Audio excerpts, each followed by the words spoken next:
Howdy y'alls, it's the Diabolic VTutor, and today we're going to be covering something a little bit older. It's going back to log functions, and then also a little bit of exponential functions, but in particular we're going to be focusing on the finding the inverses of these functions. So let us begin with that one. So if you recall, finding the inverses of functions, basically it boils down to the strategy of you write the equation. So just as an example with a linear function, let's say we have y is equal to 1/3 x minus 5, for example. This is our starting function, but let me, instead of writing the y, let me write the f of x notation, which is the fancier spancier notation. So given that we have a particular function, how do we find the inverse? All you need to do is essentially transform it into a more manipulatable, is that a word? Manipulatable form. So y is equal to 1/3 x minus 5. And the reason why we'd prefer to use the y over f of x for the manipulation, because it's just one letter, and it doesn't look like a multiplication. So once you acknowledge y is equal to 1/3 x minus 5, then all you have to do is do the old switcheroo. You swap the x and y values, thereby getting x is equal to 1/3 y minus 5. And the reason why we're doing this swapperoo thing is because we're trying to, in a sense, go backwards by undoing our steps one thing at a time. Because if you look at the forwards function, this is our input, right? And then the first thing that happens to this input is a multiplication by 1/3.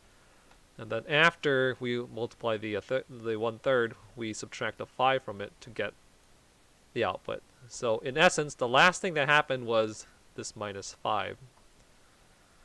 So when we are doing the old switcheroo, we're going to be essentially undoing those steps one at a time, starting from the last thing and moving to the less recent ones. So swapperoo, and then we add 5 to both sides, because adding 5 to both sides will undo the last step. So you're going to get x plus 5. Copy paste that one. And of course, we have this 1/3 in front of the y, so all we need to do is get rid of the 1/3, solving for y. So multiply both sides by 3, thereby getting 3x plus 15 is equal to y. So that's essentially the main bulk of the algorithm. All we did was we wrote the function in terms of y and x's. We swapped the x and y's so that we can quote-unquote undo the steps one step at a time. And then once we have successfully solved for y, all we need to do is just rename this one. Don't call it y. Make sure you call it f inverse of x is equal to 3x plus 15. And then this in particular would be the inverse of our starting function. And we can verify that. In order to verify that, all we need to do is slam dunk the inverse function into the forwards function, or vice versa. You slam dunk the forwards function into the inverse function, because they should essentially undo each other. So if you consider walking forward to be the forwards function, walk forward 3 steps, that's the forward function, then walking back 3 steps would be the inverse function. So essentially plus 3 or minus 3, right? But if you put those two functions together, first you walk forward 3 spaces, forwards function, and then you apply the inverse function, walk backwards 3 spaces, so you should end up exactly where you started because the two functions canceled each other out. And mechanically, again, all we need to do is just put one inside the other one, ignoring domain restrictions for now, but we'll just see what happens. So we're going to take this one and we're going to slam dunk it into the inverse function, which means we're going to take this one and we're going to place the instances of x with our forwards function. So there we go. It's going to be copy pasting the 3 out in front. So once we slam dunk the forwards function into the inverse function, we're going to rewrite it as f inverse of f of x. What exactly is happening? This is the inverse function, so the arguments of the inverse function will be replaced with that one. So just to color code it for visual clarity, that 1/3 x minus 5 is the forwards function. And then we're going to see what's going to happen to that one. And hopefully it's going to work out. So distribute the 3 to each of those terms, thereby getting 1x minus 15. And then we still have the plus 15 on the outside. And then you see that the two 15s cancel, leaving us with just the x, which makes sense because, again, if you apply the inverse function to the forwards function, they pretty much undo each other, and you're left with what you started off with. So that was kind of a sloppy tutorial because I don't want to emphasize the tutorial too much. Maybe another time, maybe in more depth another time, but let's just jump straight to the problems. So suppose we have a forwards function f of x, and then that is equal to 4 times log base 3 2x minus 5. So obviously this is more complicated than the linear function, and in fact it has like the linear component looking thing right there. But this just involves understanding how to work with logs. So we are basically dredging up one of the old log properties, and the log property that you need in particular is going to be this one. So if you have log base 2, for example, of x, and that is equal to 3, we can transform this one into exponential form by taking the bottom one. The sub number is a subscript, so it ends up being the, what's the word? It ends up becoming the base for this 3 exponent, and then it's going to be equal to the x. So that's the algorithm. If you wish to be fancier, you can just exponentiate both sides. It'll be 2 to the power of this is equal to 2 to the power of 3. That's I guess the more efficient one. And then this one will cancel with this one because they're inverses, if you recall. And thereby leaving us with x is equal to 2 cubed. X is equal to 8 in that situation. So again, in more general terms, if you have log base b of a, and that is equal to c, the base of the log becomes the base for this c exponent. So this one to the power of this one equals that one. So this, we can transform it into b to the power of c is equal to a. And that's going to be one of those gimmicks that we're going to have to learn or have at our disposal in order to find the inverses of these particular functions, because exponentiating is the inverse of taking the logs. Alright, so again, not too much on the tutorial, but we're going to focus more on just doing a bunch of problems. That's just a little bit of a review. So this is what we're starting with. Again, this is f of x notation, so do replace it with the y just to make it easier to manipulate, and then copy paste this junk. So log base 3 of 2x minus 5. And then we just have to essentially, quote unquote, undo the steps one at a time. But first, we need to do the old swap-a-roo. So swap y variable with x variable. Because again, we're trying to go backwards. So we need to undo the steps one bit at a time. And then in order to undo the steps, you need to know the inverse of each step along the way. Alright, so starting problem, we replaced the starting problem with the x and y notation. We did the old swap-a-roo. And now all we need to do is just solve for the y. Yeah, there's a lot of things to undo, right? So we have this multiplication of 4. So to undo that, we need to divide both sides or multiply both sides by 1/4. So that 1/4 will undo this times 4, but it will distribute to this one. So we're going to get 1/4. 1/4 x is equal to, copy paste the rest of that.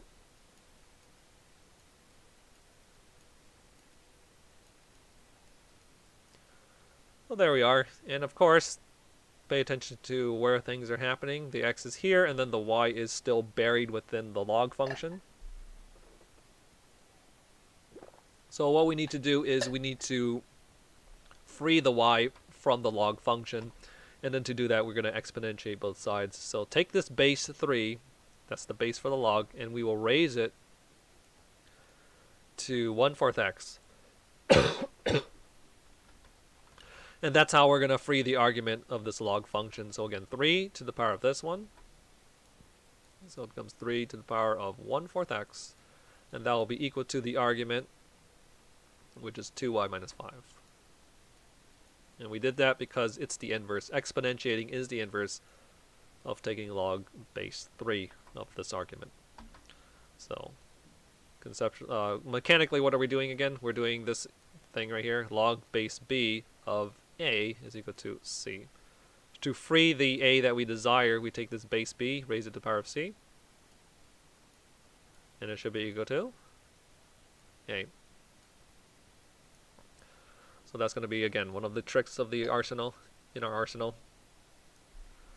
There it is. We haven't quite solved for y just yet, but from here on, it's just like the linear function we saw right at the beginning. So all we need to do is add 5 to both sides, and then divide both sides by 2.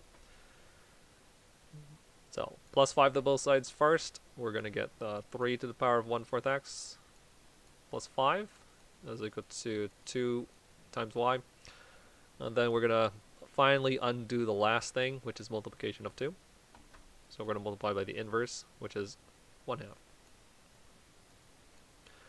And then finally, we are going to get, I'm going to move the y to the left-hand side. So y is equal to half times that one. So it will be 1/2 times 3 to the power of 1/4 x. And then plus half of 5 halves. And then this should be the final answer. But don't forget, don't keep it as the y. We need to rename it, call it f inverse. So don't keep the y notation. We need to swap it back. F inverse of x. Because we got to pay attention to the naming. And then we're going to get 1/2 times 3 to the power of 1/4 x plus 5 halves. And then that should be good to go. That's the final answer. Nobody's going to complain if you have this one.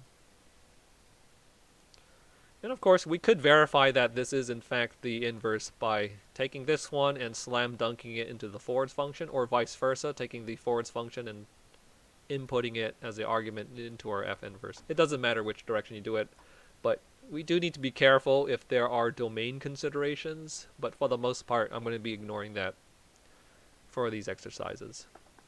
Alright, so I'm going to take the inverse function, and then we're going to slam dunk it into the forwards function, and then we're going to see if it works out. Because if it works out, then we should just be left with x. Because, again, forwards function will undo inverse function. If things are within domain, of course. But since we're working this at a very abstract level, it shouldn't matter. We're not giving like concrete values to work with. But as the warning, as a disclaimer, the inverse should be, the domain restrictions should be considerations when you're doing these type of stuff. All right. So what did I say? Oh yeah, we're gonna take the f inverse, and we're gonna put that as an argument into the forwards function, like so. And again, just to make things for increased visual clarity, I'm gonna color this as red. We're gonna take the inverse function and put it into that argument, which is that one. And hopefully it's not going to be too annoying to work with. We'll see. Alright, so forwards function f of x. We're going to copy paste everything, but we're going to substitute this x out with the inverse. So copy paste 4 times log base 3 of 2 times, and then here comes the inverse, which is going to be this one right here. So times 1/2 times 3 to the power of what is that? 1/4 x plus 5 halves. Now be careful with the parentheticals. If you just put as plus 5, that'll be incorrect. We need to put the entire parenthetical, like so. Alright, copy paste the. Wait, what are we doing? That's the argument. Yes. So we just inputted the inverse, but don't forget the minus 5 right there. So minus 5. Close the parenthetical. That's this one right here, is that one. And then if this truly is the inverse, then we're supposed to hopefully just get x. Alright.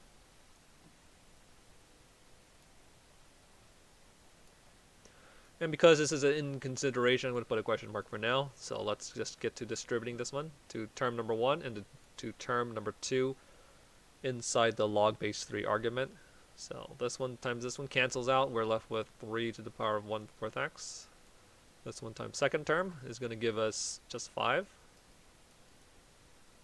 So that clears the first distribution. Copy paste the -5 right there. And everything on the outside as well. So again, we're still in consideration for this one. And then the +5 negates the -5, so that's already gone. And we got a little funky mess right here. Clean up. Okay, so there is going to be some tricks that we will need to remember, and this is one of those exponential slammage rules. I'm going to reference it right here. So if you have log base 2 of x to the power of 5, for example, when you're working with these type of stuff, you can take the exponent and then you could slam dunk it down in the front. So thereby generating 5 times log base 2 of x.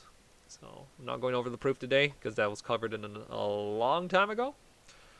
But again, I just like to call that one the exponential slammage trick. So take the exponent and then you can slam it down in front. That's going to be a very nice thing. And the utility that you want for that one is usually when you want to free variables from exponents. So for example, if you have, well, not necessarily, I'm sorry. So if you, for example, if you have log base 2 of x, you could also take that x and just take it and slam it down in the front, thereby getting x times log base 10 of 2. So exponential slammage trick, we're talking about that right now because we are trying to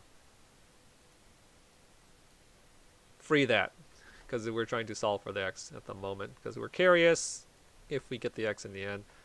So exponential slammage trick, because this is the exponent of the argument, we can take this exponent and slam dunk it down in the front. It's just following algorithm. One of our nifty properties that was derived eons ago. So we're going to get that one after the exponential slammage trick.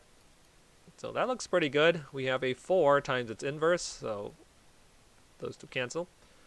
And this one is kind of goofy. Also an old property that we talked about long ago, but here it is in brief. So essentially what we read as this is it's equal to something, and we don't know what that something is, so I'm going to leave it as an empty box. But by the nature of how this works, it's base of the log to the power of this random number, we don't know what it is, should be equal to that number. So I'm going to call this number n. So 3 to the power of n, it should be equal to the argument of the log. So we have this situation. There's always an invisible number if you don't see it. In this case, invisible exponent is invisible 1. So therefore n is equal to 1. So n is just equal to 1. So anytime you see the log base matching the argument exactly, this whole thing just equates to 1 for this precise reason. Alright, so that's what I want to mention because it shows up right there. So this thing right here, we can simplify it into just 1. Let me move this part right here. Alright. So this portion here condenses into just 1, and then we copy paste the x. So is that in fact equal to this x? Yep, x is equal to x.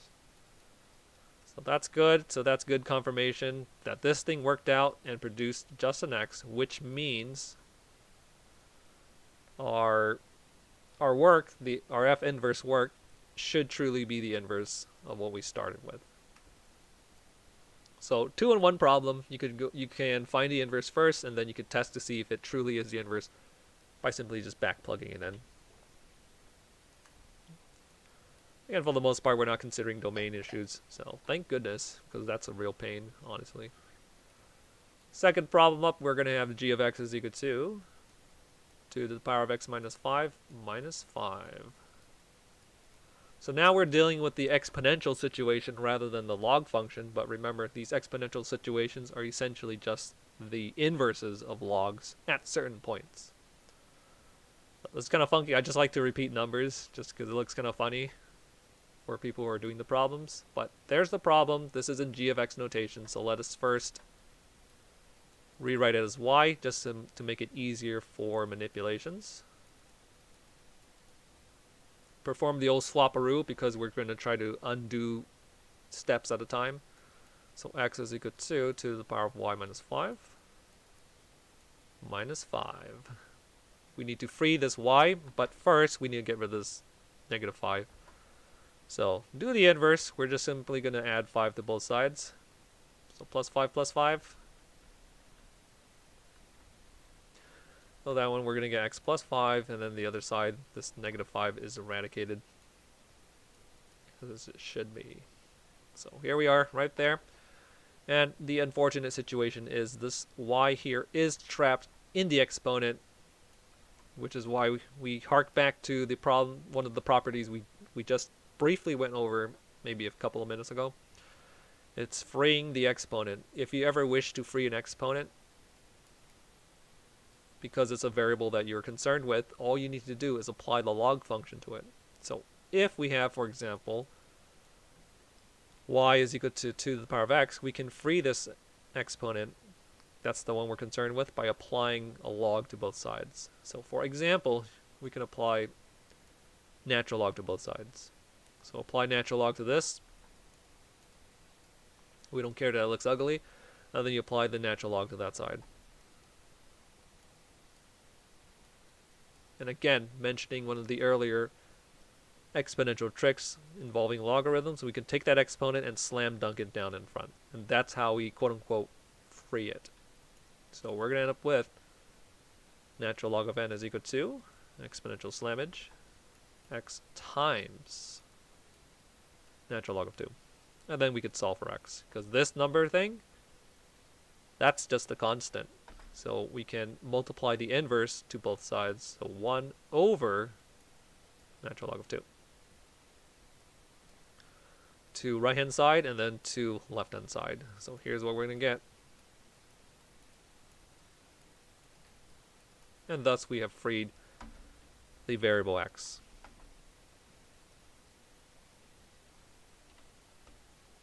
So what are we doing? We are trying to solve for the y.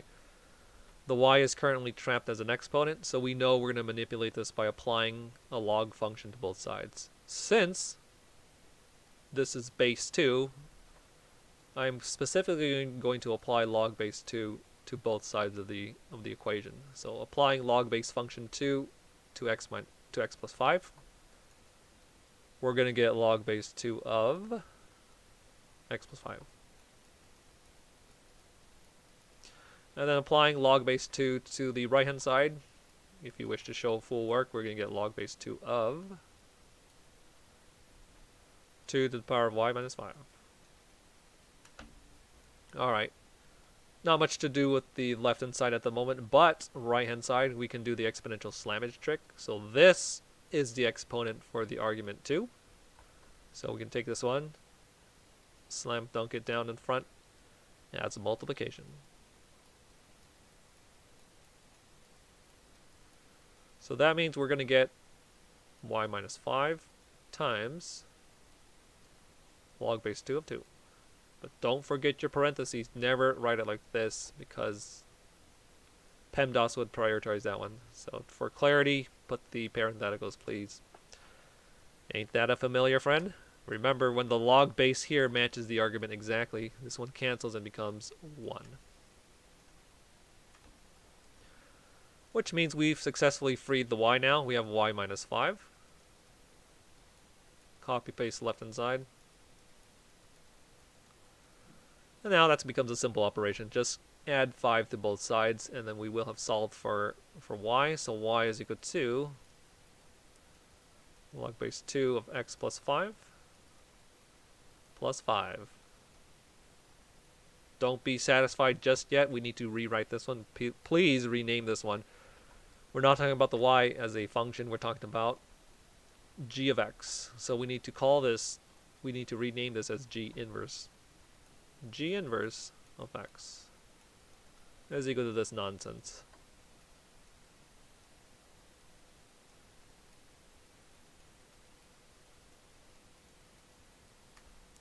And that should be the answer right there. And then, of course, just for sake of practice, we can double up on this problem by making this into an inverse check problem. So we can take this inverse and put it into the forwards function, or again, we could take the forwards function and put it into the inverse function to see if it works out. So I'm just going to take the inverse function and put it back into the forwards function just to check to see if it's good. I'm going to forego coloring it at this point. Oh, yeah, you know what? Maybe not. Let's keep the color. So I'm going to colorize it as red yet again. And let me just write the forwards function in its entirety first. So we're going to be taking the forwards function and we're slam dunking in the inverse function.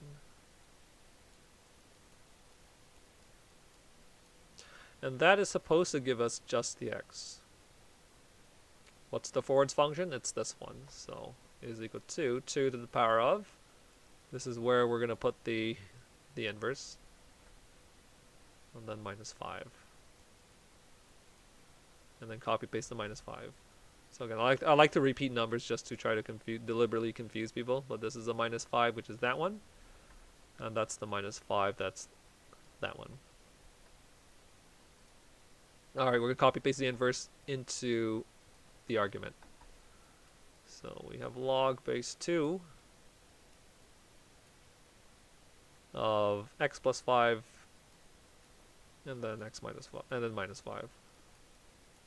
So that's in the parenthetical. And this is plus 5 is outside the parenthetical.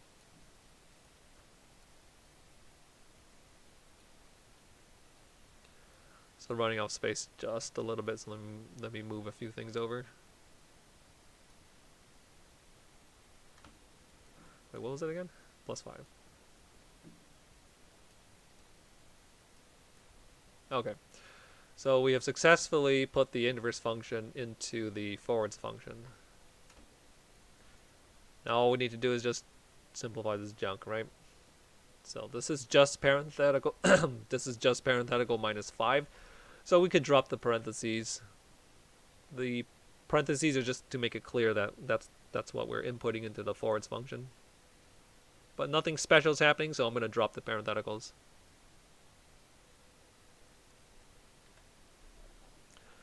And then now we see that the two 5s can cancel out. This is a plus 5, which is negated with that minus 5, so I'm just going to cross them out. And this one is a special property, unfortunately, so I do need to reference that real quick. Alright, so there's a specific problem with these type of log functions, and to recognize it, you need to see the matching numbers.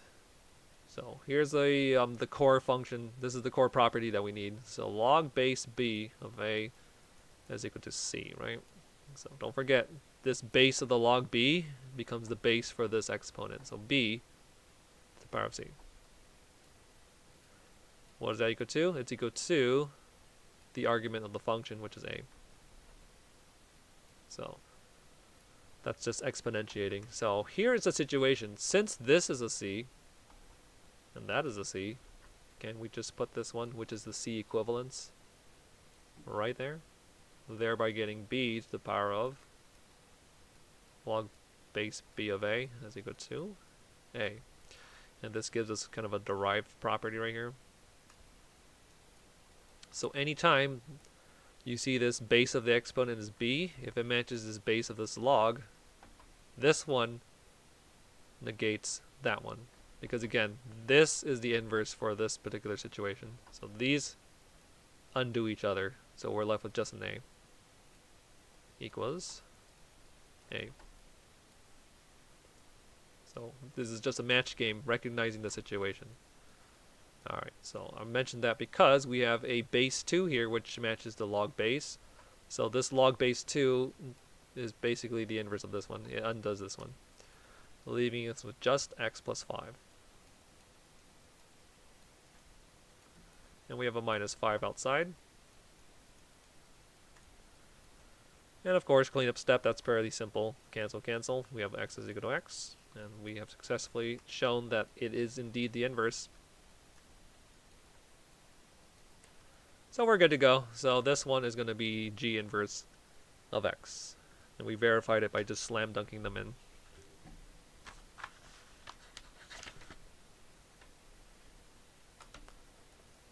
Next problem up, we have the h of x.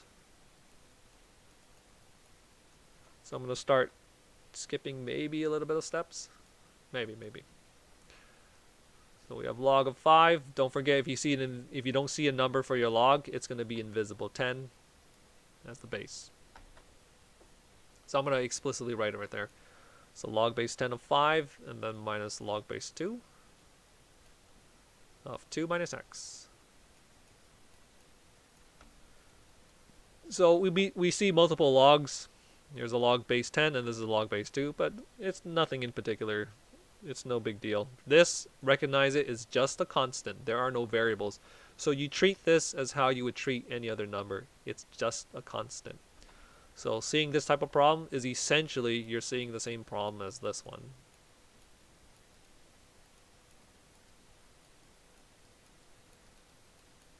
Again, it's essentially the same thing. This is a constant, just like how this is a constant. So when we're going to be solving for the y that ends up inside there, all you need to do is add or subtract the 105 from both sides. So we're going to subtract this one from both sides.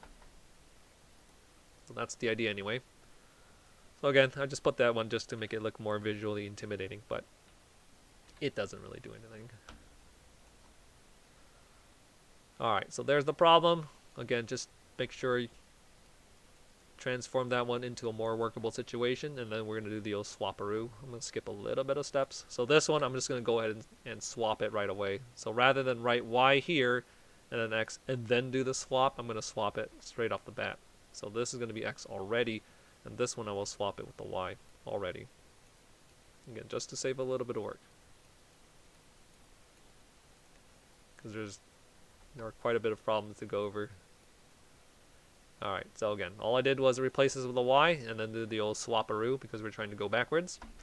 And now we need to free the y. So I'm gonna swap this one with this one. So in other words, I'm gonna add this thing to both sides. And then I'm gonna subtract x from both sides. So just to show work, minus x, and then plus log base 2 of 2 minus y plus log base 2 of 2 minus y to both sides of the equations. So these two x's will cancel. We'll be left with this one.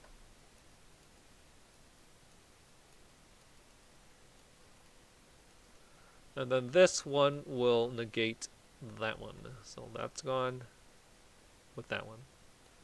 So we're left with those two terms. So log base 10, which is just a constant of 5 minus x. There we are. It's looking okay. It's not the best, of course. We're trying to solve for the y. It's still trapped within the log base 2 function. So to clear that, we're just going to exponentiate both sides. So I'm going to raise the entire left-hand side is going to be the exponent for this base 2. And these two terms will be the entire exponent for this base 2. So that's called exponentiating. And then again, the reason why we're doing that is because you're trying to free the y. And to free the y, we need to negate this with its inverse function. Oh, I already deleted it. So this one is, again, it's hearkening to the property that we just derived a little earlier. It's base b to the power of log of the same base b of a. This one is equal to a. But in this situation, it's 2 minus y. So we're trying to free the 2 minus y. So if we apply this one to this, then we're going to get this negating this one. We end up with 2 minus y. That's the whole point anyway. So just to reiterate the steps real quick. This is what we have at the moment. We wish to get rid of this log base 2, so we exponentiate both sides. So 2 to the power of this, and then 2 to the power of that. These two cancel, freeing up the 2 minus y equals that monstrosity.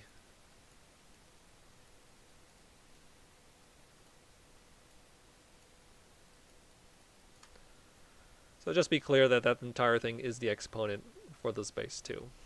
And this y here, we essentially solved for this one. We just have to swap the space. We just have to swap this y term and this term, and then we should be good. So subtract this from both sides. It will be subtracted from 2. So we're going to get 2 minus this entire junk right there.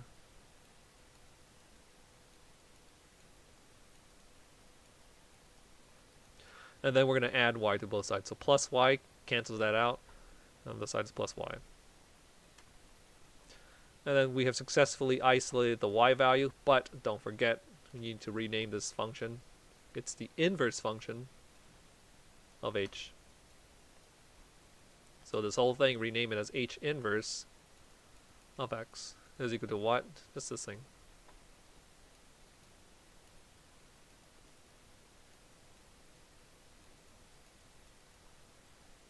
And we should be good. I'm not going to check the inverse this time. As a good exercise, I highly encourage you to check the answer that I've gotten right here. All you need to do is take this one and then plug it directly into the forwards function, or vice versa. You take this forwards function and then you plug it into the inverse function.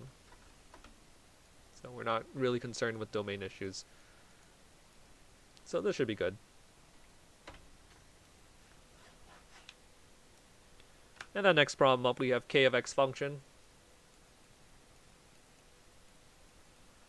That one's going to be good too, 2.5.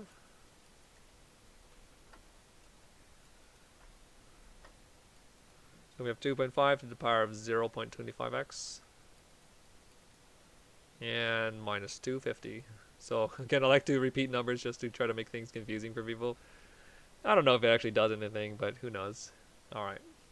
So that is the function. All we need to do is put the y here and to make it easier to manipulate, and then we'll do the old swapperoo. So once we have swapped them, we're going to get x is equal to 2.5 to the power of 0.25y. Don't forget the minus 250.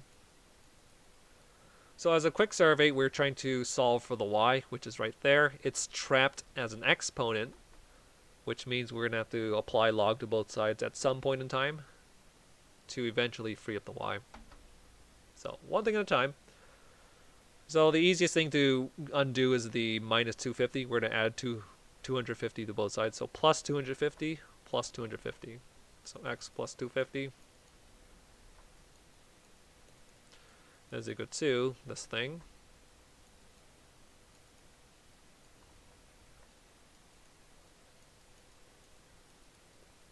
And then the 250 we added should cancel out that one, leaving with this one.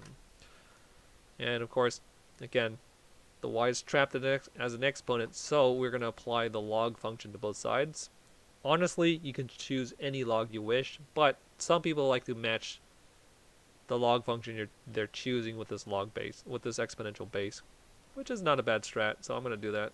So it's going to be log base 2.5. We're applying that to left-hand side and to right-hand side. Don't call this multiplication. We're not multiplying this thing to that and that. This is not distributive property. This is applying the function to both sides. So don't ever call this multiplication. So applying this function to left-hand side to the sum of those two, we're going to get log base 2.5 of x plus 250. And please put the parentheticals. Is equal to applying this one to that one. If you wish to skip steps, you can. This one is going to undo this one directly, so you could just write this one 0.25y. But just to show some semblance of work, let me just actually apply this to this one, because I wish to reiterate the property.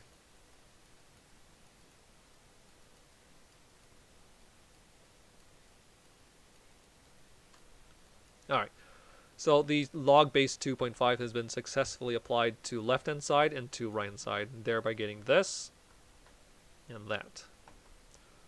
Not much to do on the left hand side, but we can do exponential slammage trick. Take that exponent, slam dunk it down in front. Unfortunately, there's a bit of copy pasting to go on. So again, exponential slammage trick. And it becomes multiplication to that.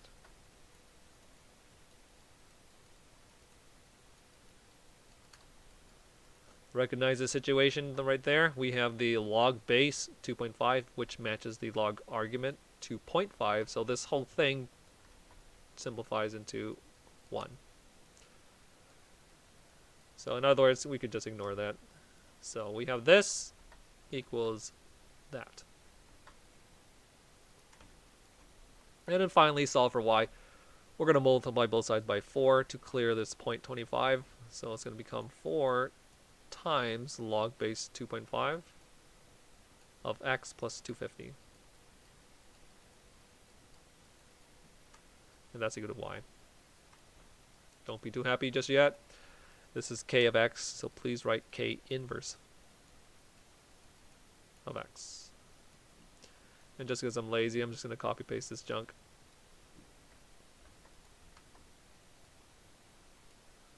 Perks of the digital medium, of course. We have the technology. And then here we go. Should be good to go.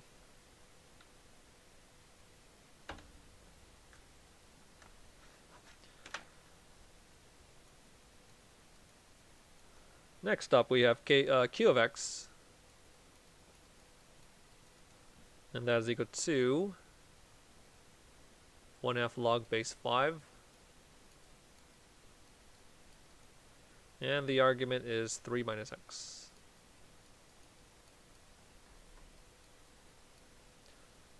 And we have a minus 3 on the outside. Standard procedures. We have the y, we have x here, we have a y there, so just replace that with y, and then we'll do the old swapperoo. Thereby getting x is equal to 1/2 log base 5. What is that? 3 minus y? Minus 3. We are attempting to solve for y. So therefore, we need to get rid of that, and then get rid of that. In that precise order. Well, it doesn't have to be that precise order. We could technically get rid of this first if you really wanted to. But most people will get rid of this first. And just to be cheeky in particular, let's get rid of this 1/2 first. We're going to multiply both sides by 2. That's the inverse of this one. But be careful. You have to apply this one to all terms. So to that term, and then to that term. Which means we're going to get 2x. And then again, this one distributes to this one, which negates it. As inverses do.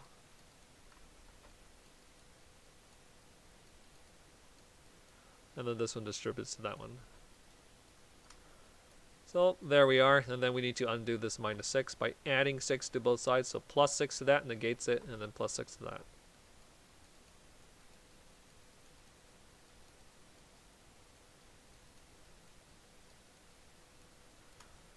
We reach this stage. The y is trapped as an argument inside this log base 5 function, so we need to get rid of this. And we can do that by picking the right thing to as a exponentiation. We need to pick a 5. So we're going to take this one, and that's going to become the exponent for base 5, which means the entirety of this thing will become the exponent also for base 5.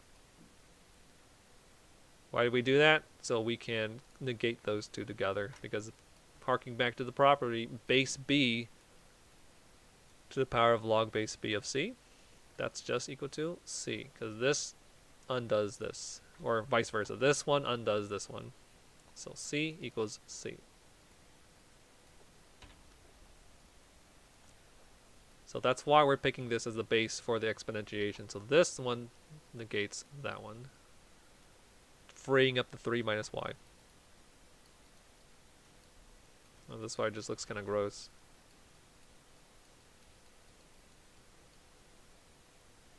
There we are.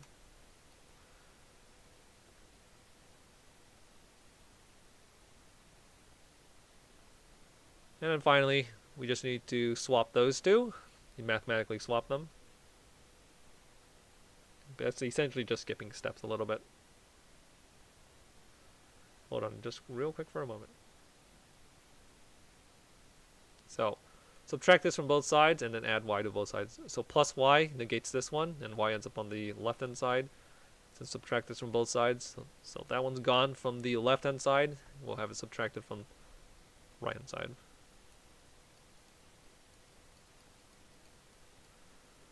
And that's pretty much it. But again, always make sure you rename this stuff if you need to. The name is q of x. So we need to have q inverse of x. Copy paste.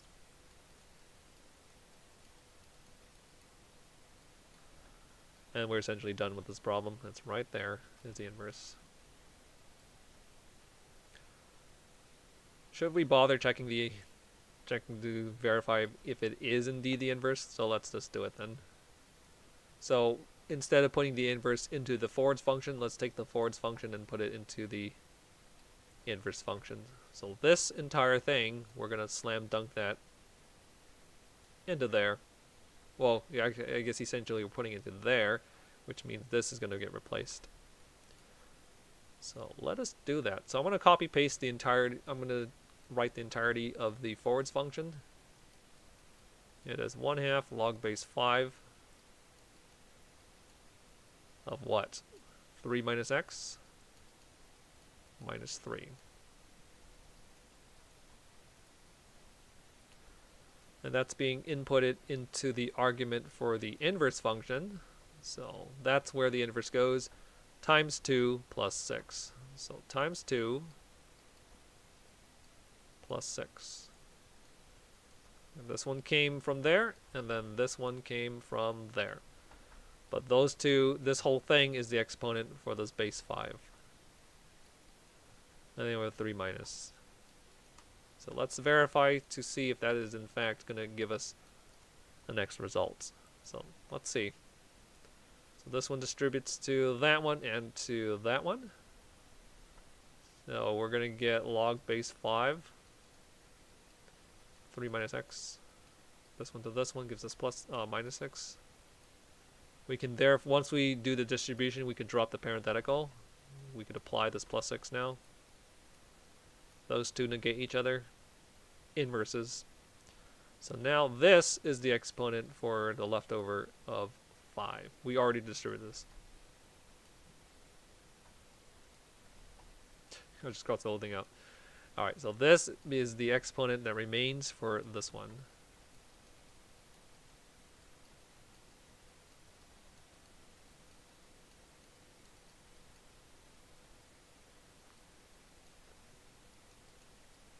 In consideration, x. So this is a familiar situation. The base of the exponent matches the base of the log. So those two negate each other. Be careful with this negative sign. Copy paste the negative sign first, and then take that one and put it down.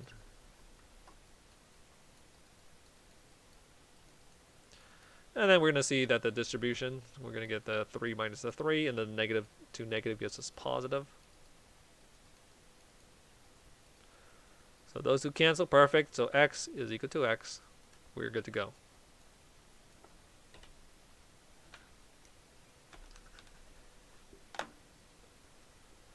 And the next function up, we have t of x. That is equal to log base 2 of 3. And we're subtracting x to the power of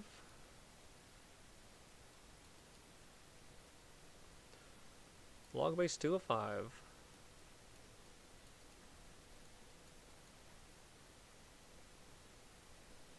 Wait a moment, this is not even the right problem. Let me rewrite this problem real quick, I'm sorry.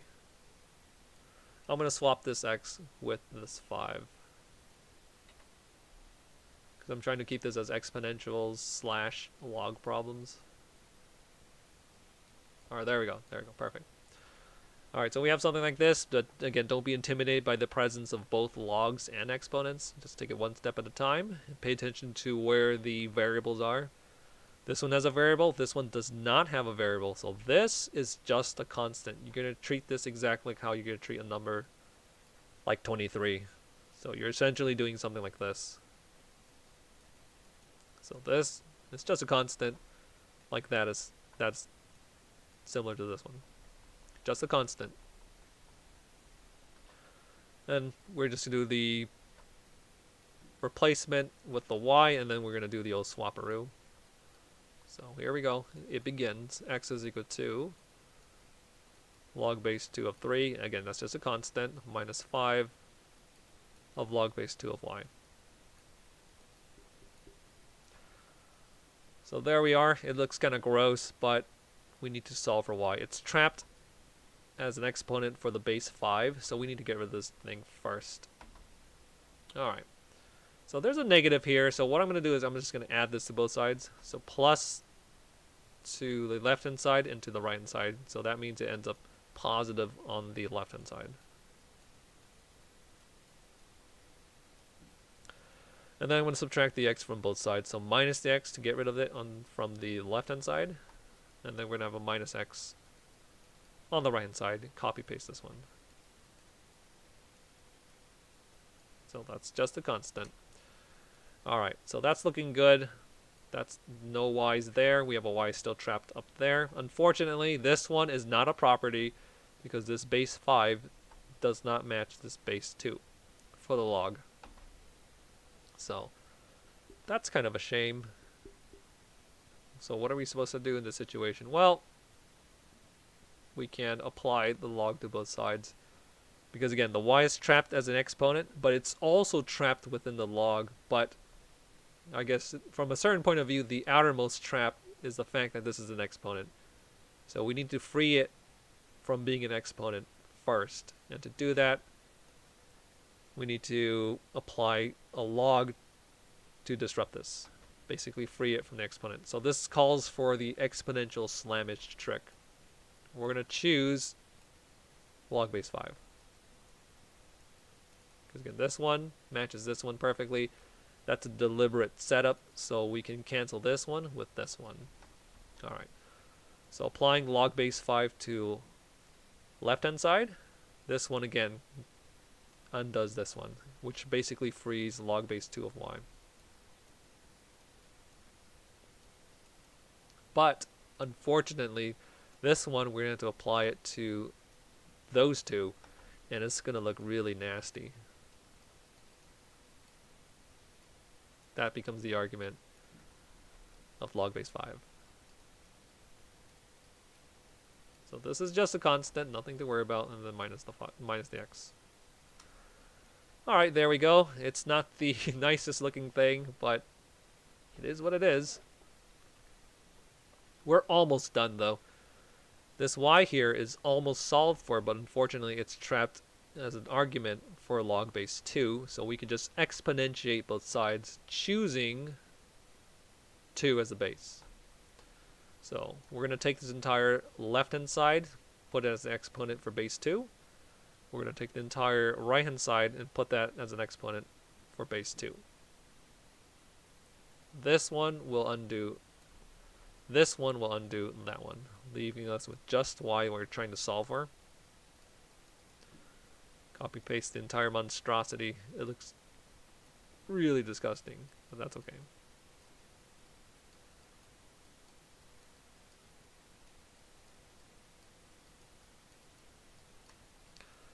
Alright, and there we go. Make sure you rename that, of course. We have t of x, so this should be t inverse of x. You'll have to pardon my laziness.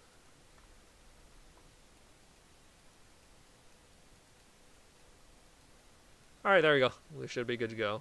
I don't want to bother checking this because it's kind of annoying. But feel free to check to make sure this answer is correct. There it is.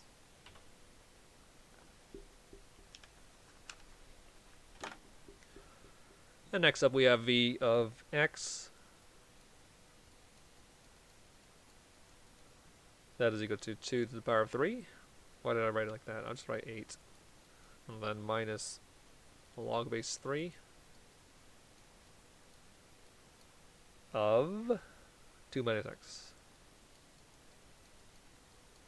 So not as complicated looking as the previous problem, but that's okay. You know, let's be annoying. Let's be slightly annoying. Instead of writing 8, let's put e to the power of 3, just to make it look like a variable.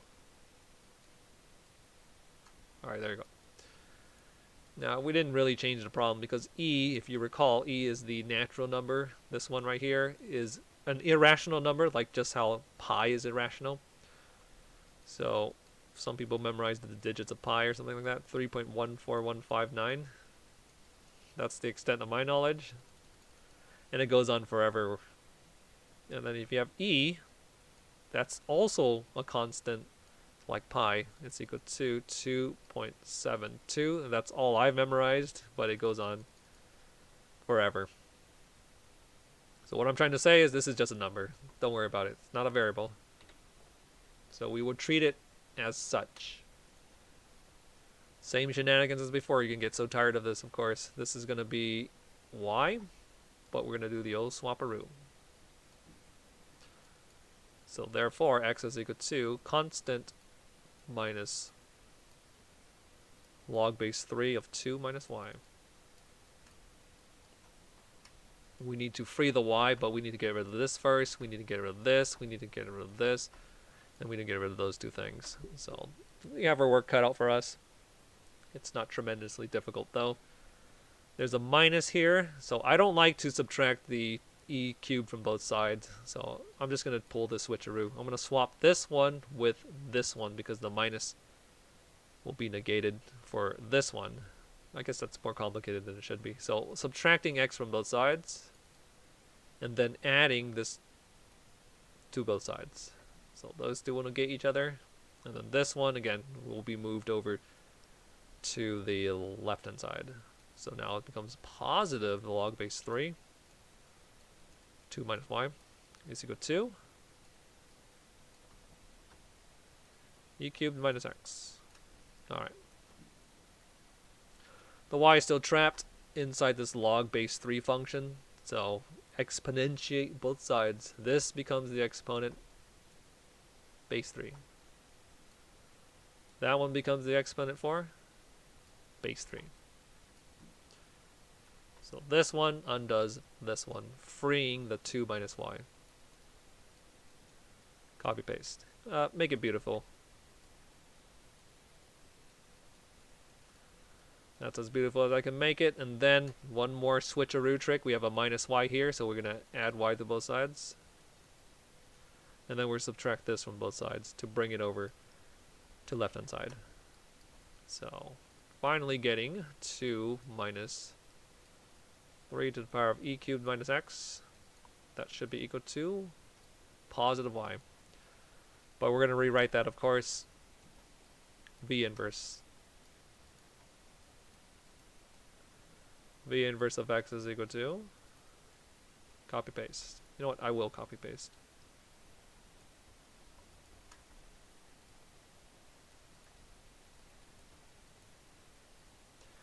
And that should be good as the final answer, hopefully. And we are good with v of x.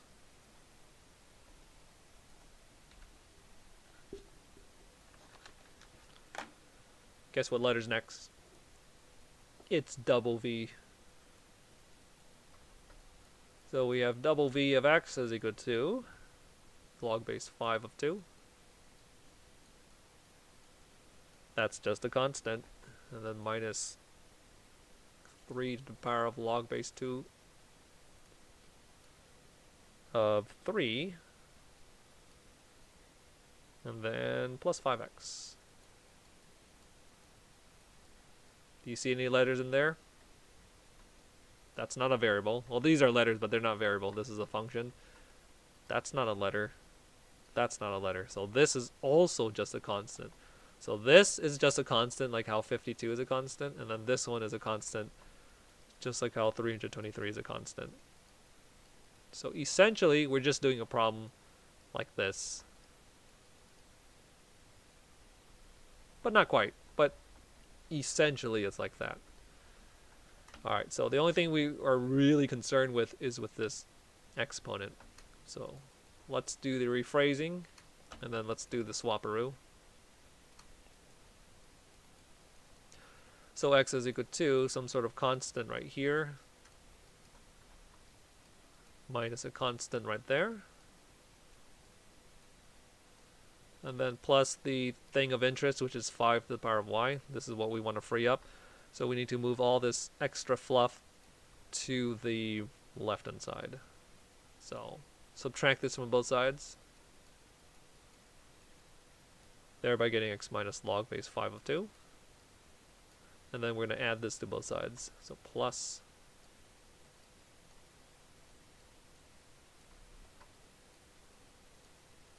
is equal to, so these two have been gotten rid of. We have adjusted 5 to the power of y on the right hand side.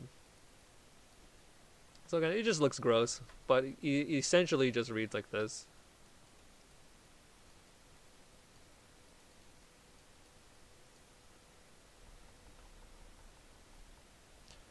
So what's happening? We have a y as an exponent, so we need to free it from the exponent. So we need to bring out the exponential slammage trick, which means we need to apply some sort of log function to both sides.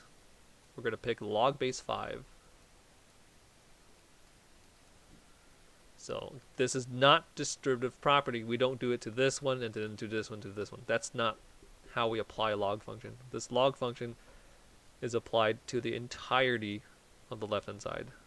So it's going to look really funny.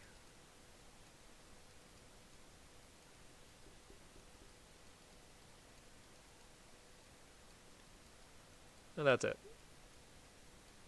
As promised, it looks kind of funny.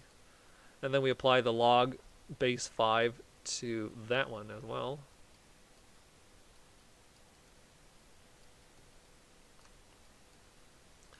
That one we could do exponential slammage trick, and then we see that log base 5 matches the argument 5, so those two will cancel out. So there it goes. Exponential slammage.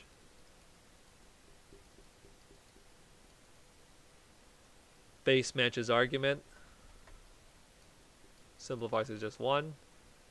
So this whole side simplifies to just y. So we're essentially done, but don't call it y. Let's please call it double V inverse. So double V inverse of x is equal to that. Wait, that looks weird. Let me cross this out. There we go. Okay. So this should be the answer. So again, looks kind of funny, but should be correct.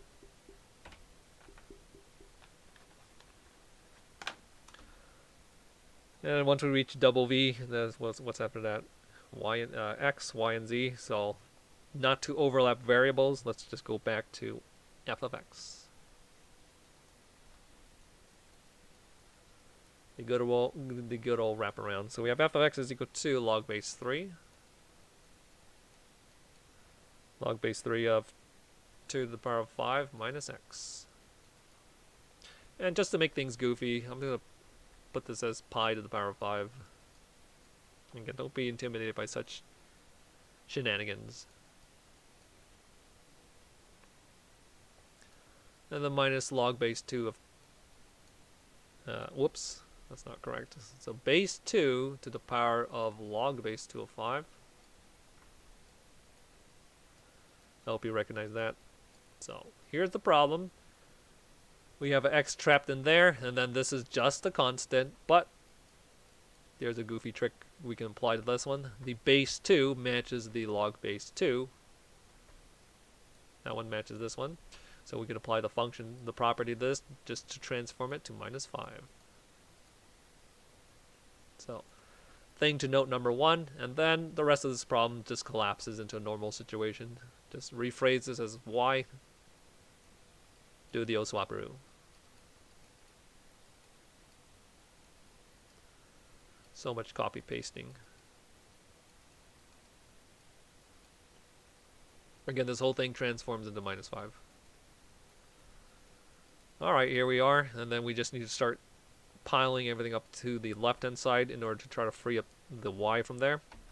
That's the easiest thing to get rid of.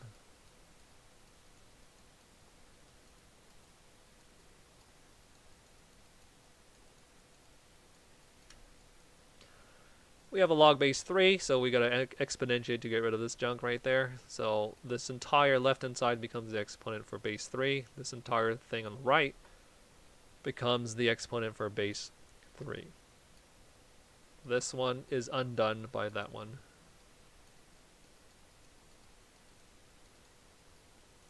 Let's copy paste this.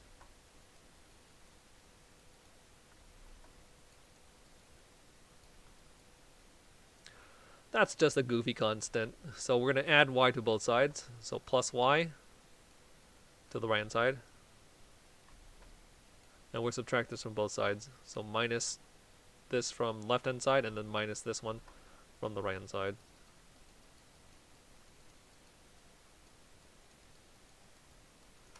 And there we have it. Just make sure to rename this, of course. We went back to f of x. So this is going to be f inverse of x. And there we go. Final answer for that one. And we are good to go with that particular problem.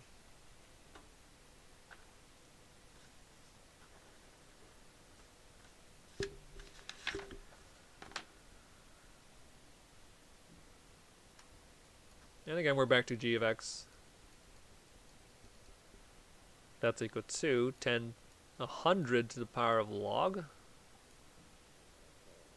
Log of what? 2 to the power of x minus 2.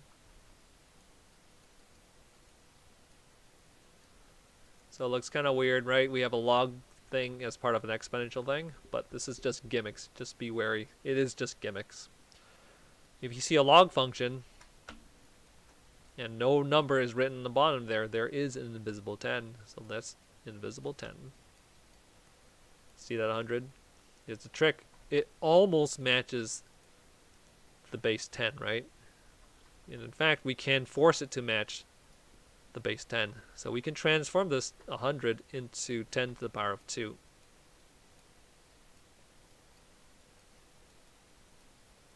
Copy paste the outside exponent.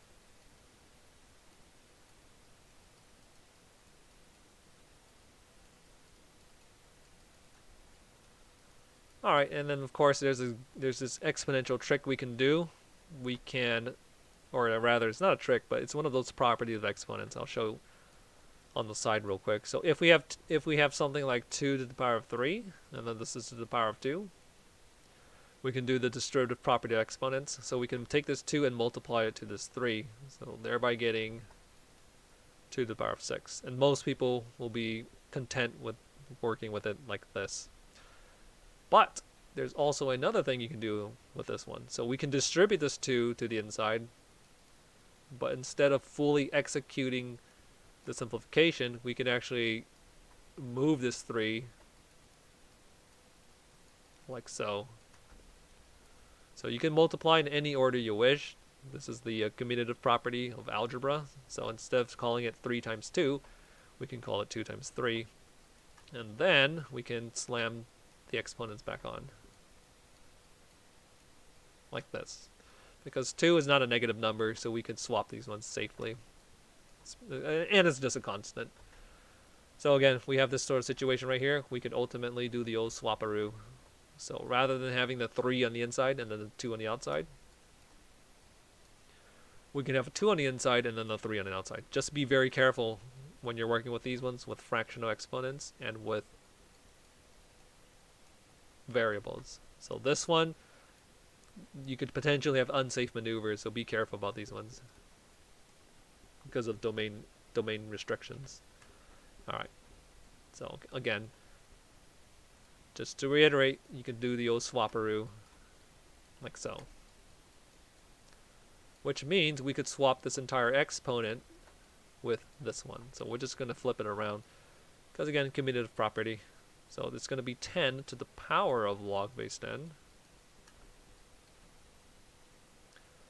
What is that again?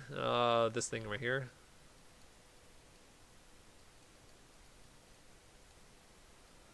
So this whole exponent, we swapped it with this one. So the 2 ends up on the outside. And it feels like we're not really doing an inverse problem just yet, but it's just recognizing shenanigans. So this one can be simplified with this one. So here we are. We notice that this one now is perfectly cancelable with this one. So base 10, and then we have a log base 10. So this one and that one, we can cancel those ones out.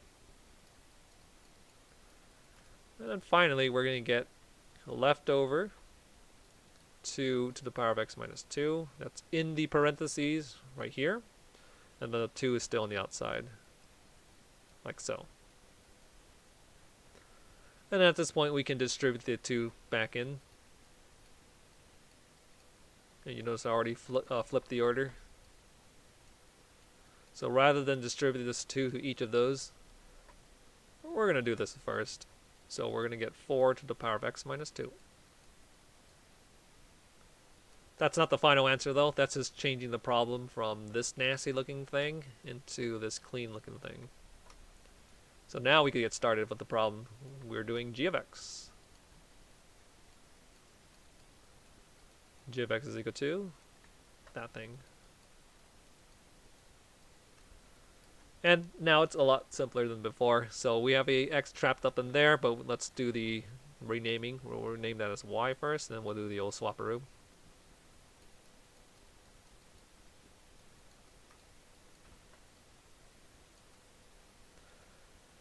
We need to free the y from the exponent.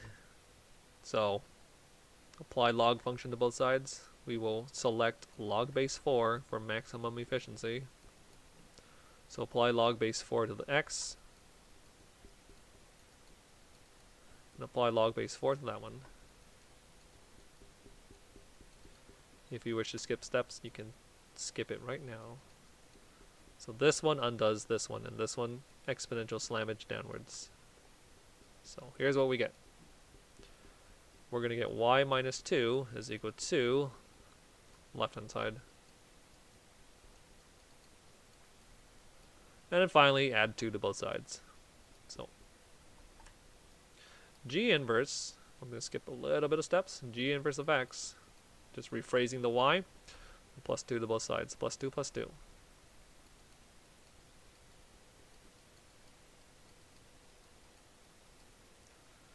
There we go, successful inversion of the parental function. So that's it for first sheet. Let's move on to second sheet. Unfortunately, I ran out of letters. I decided not to go too far in the letters.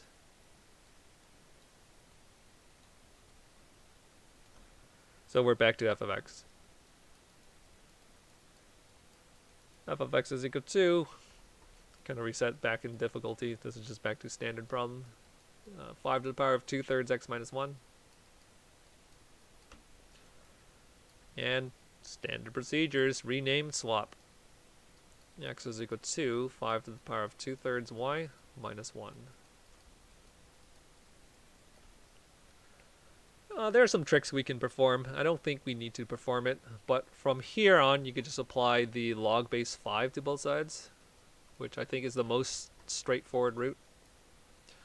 You could also be fancy, so let's be a little bit fancy. This is a minus 1, so it's essentially that's a minus 1, which means we could transform this into 2 to the power of 2/3 y over 5. Was that totally necessary? No, but let's just be fancy. And we'll multiply both sides by 5 to negate this one. So times 5 times 5.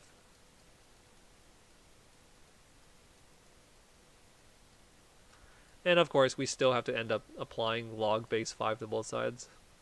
Well, it doesn't have to be log base 5, but this is probably the most efficient one.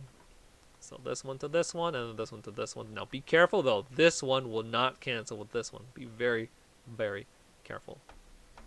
So this one will apply to the entirety.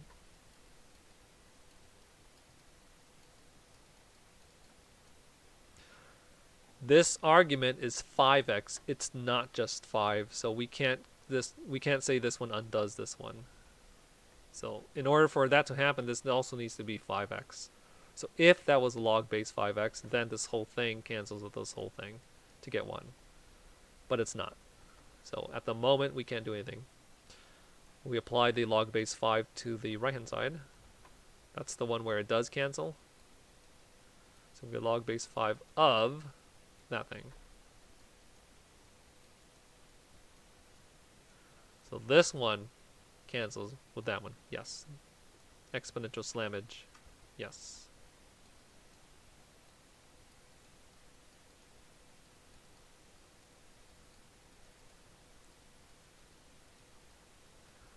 Okay, there we go. And then we have successfully freed up the 2/3 y. Now, get rid of the coefficient by multiplying both sides by the inverse, 3/2.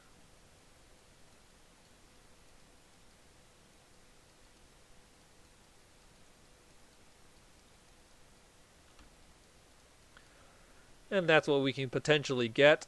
Is it's the best answer? Maybe?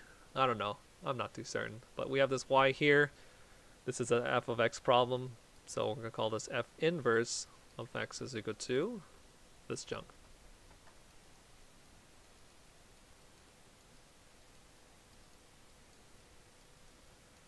And that should be a good inverse. That's one potential answer. But what if we just gone the more straightforward route, right? What if we just simply not did this weird method? What if we didn't simplify this first? Well, it's not going to be a big deal. So we could, at this stage, we could just apply the log base 5 to both sides. So let's just speed run this just a little bit. Thereby getting log base 5 of x. And then on the right hand side, the exponent is freed, the base is cancelled. So 2/3 y minus 1. We got to solve for the y, so plus 1 to both sides. And then multiply the 2/3, 3/2 to both sides. So 3/2 plus 3/2. And then that's what we're going to get as the inverse for this one, which looks slightly different from this one. So the question is, are these two equal to each other? And to do that, we just need to use one of our expansion properties. So this is expandable. So we have a 5, for the argument, we have 5 times x. So we have factor number 1, I'm going to color code that blue, and then we have factor number 2, color that red. And since there's a multiplication between those two, we could expand this using the plus situation. Let's copy paste the 3/2 first. So 3/2 of, here's where the expansion comes in. I'm going to put this as brackets. So this log base 5 will expand into log base 5 of 5, the first factor. And then this is an expansion for the time, so it's going to be plus, and then log base 5 of second.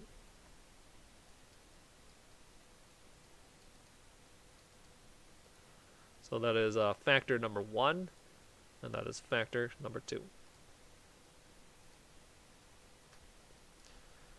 Alright, there it is, and then we recognize this one. It's log base 5 matches the argument, so this one simplifies into just 1. And then distribute the 3/2. So 3/2 to the 1, and then 3/2 to this one.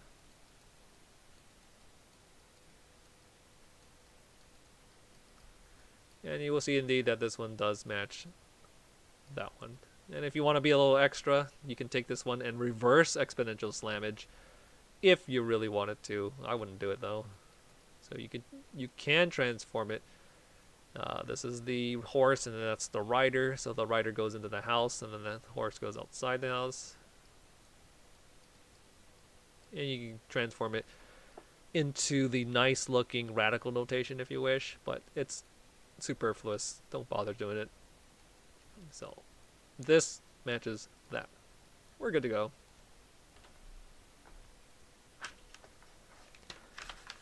And next problem up, we have another g of x. Wait, did I call it g of x? Oh, this is f of x. I'm sorry. Oh no, I called it f of x. Okay, good. F inverse. Just want to make sure I keep proper form. Let me take a quick drink of water.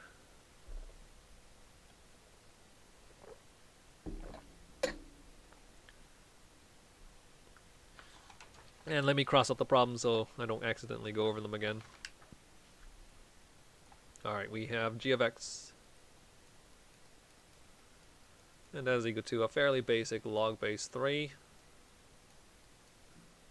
of root x plus 5.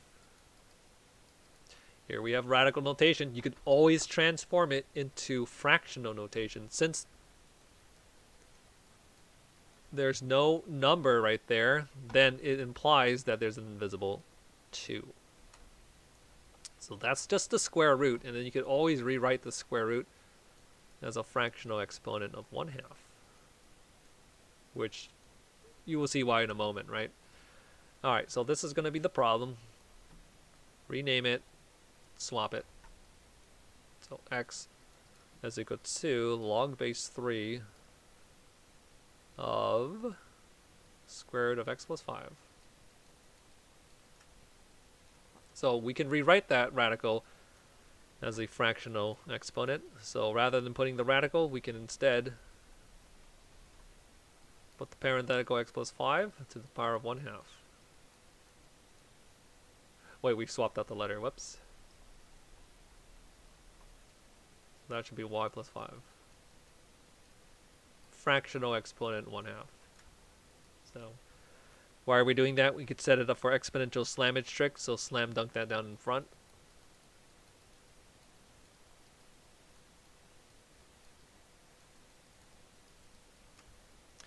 And then now we could just simply multiply both sides by 2. So times 2 to the right hand side times 2 to the left hand side. This exponentiate both sides. This is base 3. So this one is the exponent for base 3, and then this whole thing becomes the exponent for base 3. Copy paste. If you wish to rewrite this, you can. You can apply the square first to the 3, so it becomes 9 to the power of x. If you want to. I don't think you have to though. But this one will undo that one, freeing up the y plus 5. And of course, final step is fairly simple. Y is equal to 9x minus 5. It's called g of x. So we should call this g inverse of x. And we're done with the problem. Very nice.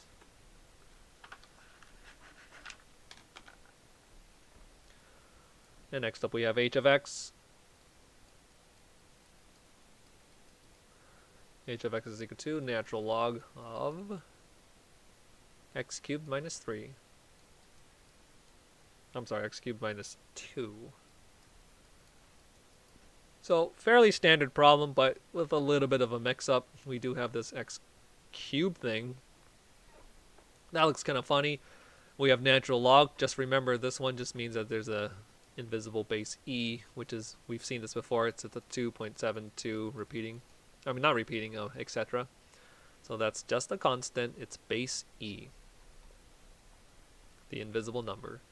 Again, just like how we have, if you just have a log with no number written there, that's just invisible 10. Alright, so dealing with the situation, rename it as y, do the old swapperoo.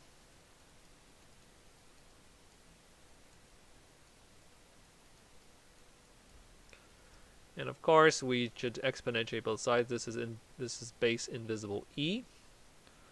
So to exponentiate, this thing will become the exponent for base e, and then this whole thing becomes exponent for base e. This equal sign looks kind of gross up there, so I'm going to move it. Finally, right? This is the first time I've done it. Okay, and this one is undone by that one, so cancel, cancel. That exponent is now, this argument is now free, so y cubed minus 2. So we're going to add 2 to both sides. And then we shall apply the cubic root to undo this cube. So if you wished, you could represent it using fractional notation, which is honestly, I think it's a nicer one. Or we could just take the radical notation. So cubic root. So no plus or minus shenanigans because this is odd. So this transitions to odd exponent. So don't worry about plus or minus. And then we have this one right there. Cubic root of that junk. And then we should be done, but let's rename it as H inverse.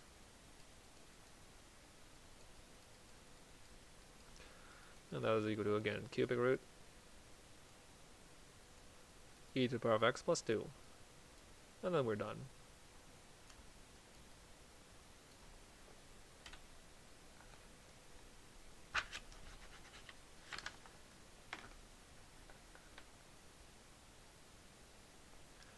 Next up we have k. We have k of x is equal to 1/3 times 4 to the power of 1 minus x. This is a little bit easier, not as complicated as the prior problem. So call that y. Do the old switcheroo.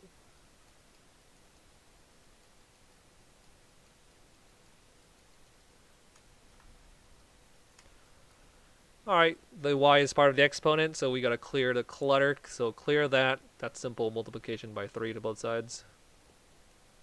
And then we're going to clear this one. We have to free this one from the exponent, so we have to apply log base 4 to both sides. So let's do the 3 first.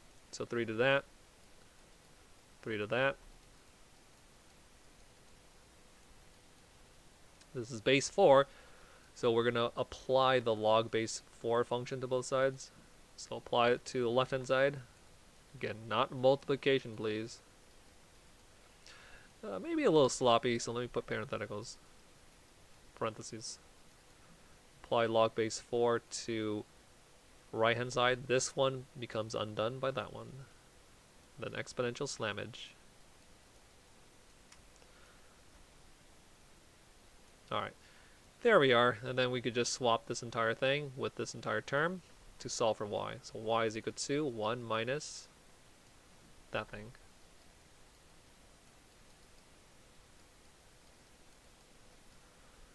And then we're almost done. K inverse.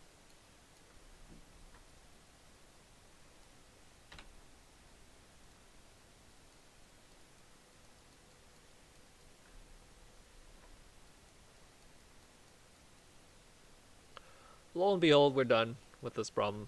Good to go.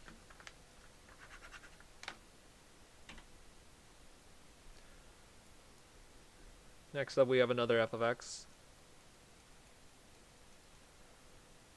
That is equal to kind of an awkward 2 minus square root of 3, and that is to the exponent of x plus 4.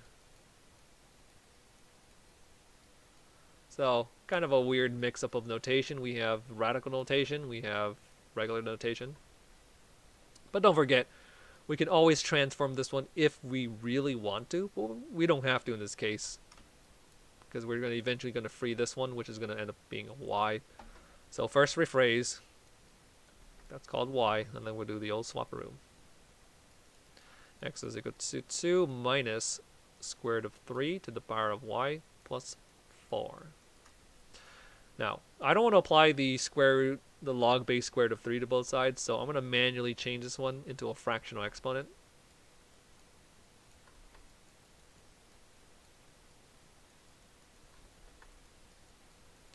So that's what we're going to get. Copy paste the rest.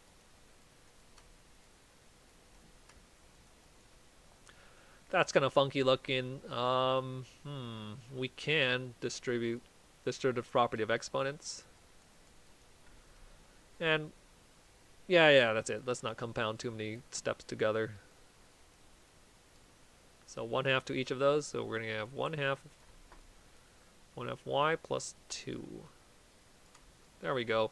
We're going to swap this whole thing with the x because subtraction tricks. So this one ends up on the left-hand side, and then the x ends up on the right-hand side. Alright, there we go.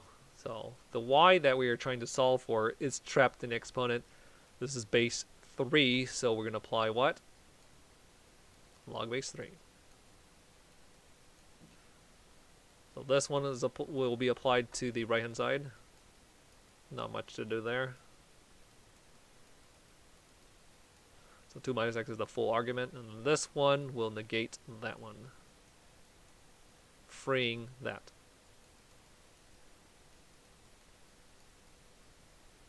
This is technically sloppy work, so that's why I'm crossing the entire thing out. Alright, there we go. So minus 2 from both sides and multiply 2 to both sides. So minus 2 times 2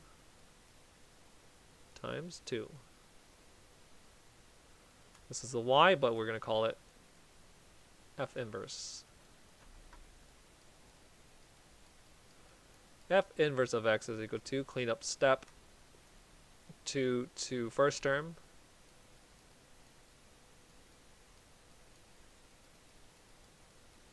and then 2 to second term. And we're done with the problem. Pardon me. Alright. And then we have another f of x. I don't know. I'm running out of letters, of course. So we have f of x is equal to 2 to the power of 2 to the power of x. Kind of a funny problem. We have an x trapped up there. So there are going to be multiple applications of log functions. But let's first rename this and then swap-a-roo. X is equal to 2 to the power of 2 to the power of x. Oh, I'm sorry, not x. We swapped it. It's to the power of y. Alright. We're trying to solve for the y, but it's trapped as an exponent. But that is an exponent for this one. So one thing at a time. The first layer is this one. That's the first layer. And this is the second layer. So don't get too excited. We're going to apply the log base 2 to both sides. Log base 2 to that. And then log base 2 to this one. So this one will cancel with that one, thereby freeing 2 to the power of y. So again, technically sloppy work, so I'm going to cross it out. Alright. Here we go. We have this one. The y is still trapped as an exponent, so we need to apply one more log base 2 to both sides.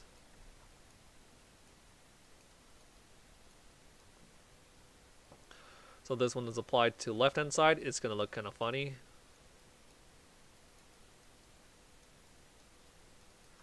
And then we apply this one to right-hand side. This one cancels with that one, freeing the y. Sloppy work. Alright.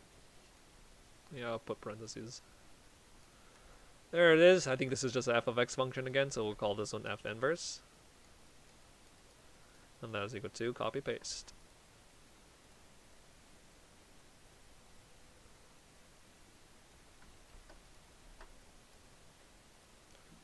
There it is. Alright. Again, it looks kind of gross. It looks weird, log of a log. But that should be fine.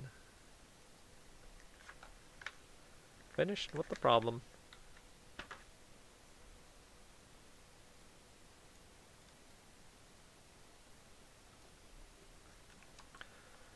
Alright, next up we have g of x going back to g of x with a bunch of repeated numbers, so be careful.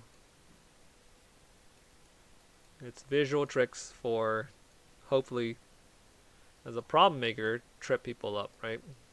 This is base 3 of 3x to the power of 3. See all these 3 repetitions, and then we have minus 3. And then we have plus 3.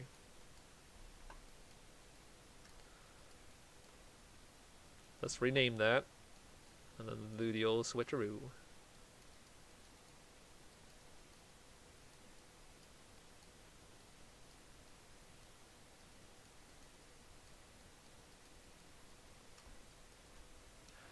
There we go. Well, this is fairly easy to get rid of, so minus 3 minus 3.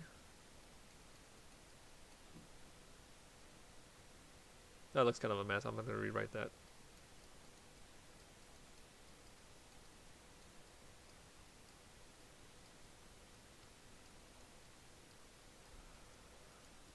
where we have a log base 3. The y is trapped as an argument, so we need to get rid of this log base 3, which means we need to exponentiate. I think that's the word.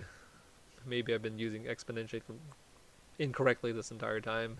But anyway, so this entire left-hand side becomes the exponent for base 3, and the entire right-hand side becomes exponent for base 3.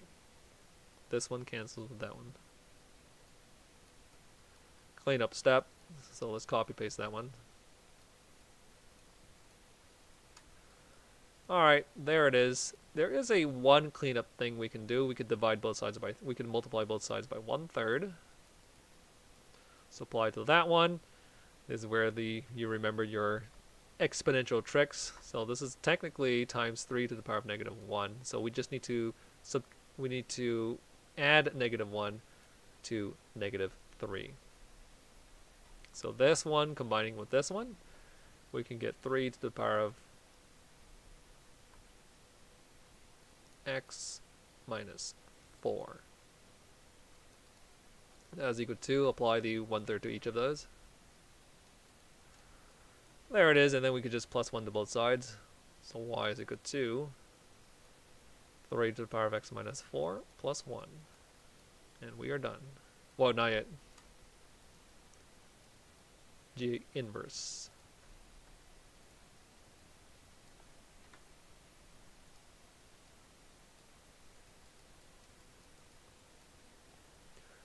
And there we go, and then we should be good to go. But if you didn't wish to do that, if you don't wish to do this particular move, you don't have to do it. It's not a big deal, honestly. So what we can do instead, Alt-Strat, is we could just add the 3 to both sides and then divide both sides by 3. That's the same thing, actually. So adding 3 to both sides.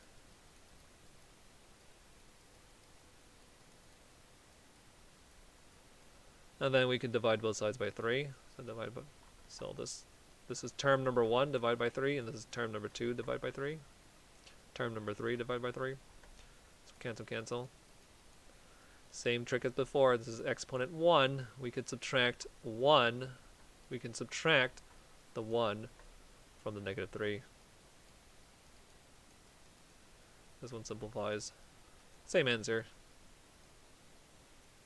Just different order. Alright.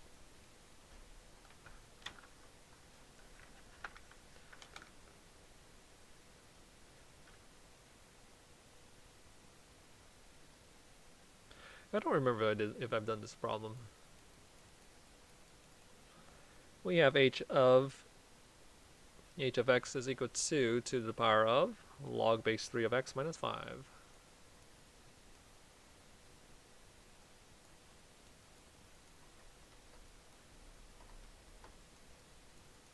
And be careful, this 5 is not the argument for this log base 3, because these parentheses aren't present. So this minus 5 is just part of the exponent for the base 2. Alright, just to make note. Rephrase and swap.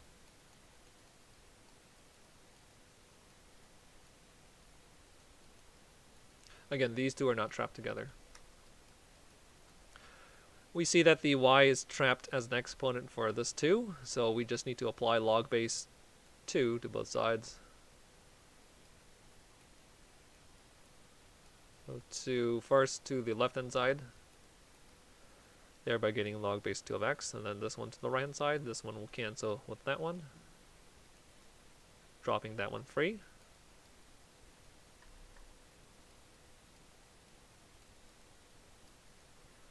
Again, no parentheses here. And this is sloppy work, so cross it out. And we're solving for the y function, the y variable, so plus 5 to both sides.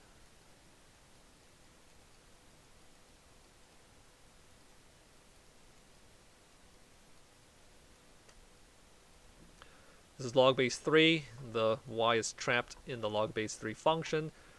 So, we gotta exponentiate choosing base 3. So this one to the power is the exponent for base 3. And this one is the exponent for base 3.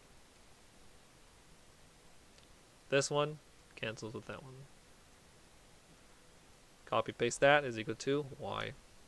But we're going to rephrase y back to h inverse. So h inverse of x is equal to, copy paste.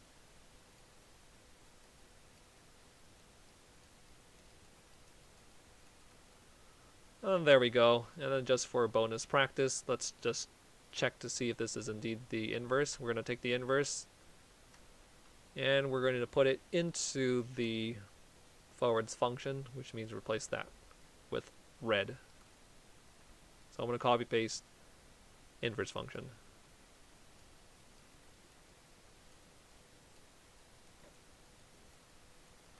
And that one is right there. So that's kind of confusing, isn't it? So this whole thing is inside the log base 3 function,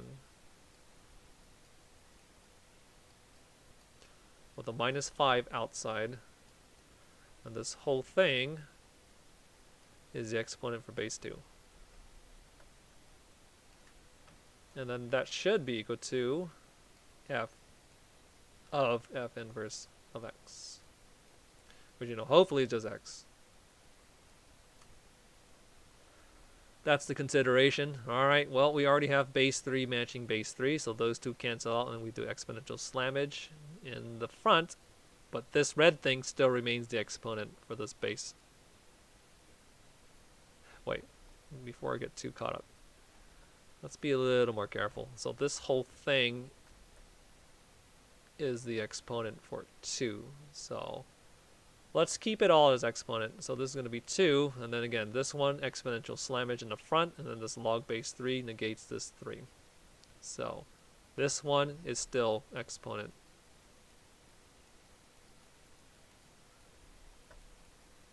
And we have a -5 up there still. So this cancels with that, perfect. That's what we want. And then this is log base 2, this is the base 2 with this as an exponent. We recognize this form. This one cancels with that one, leaving us with the desired x.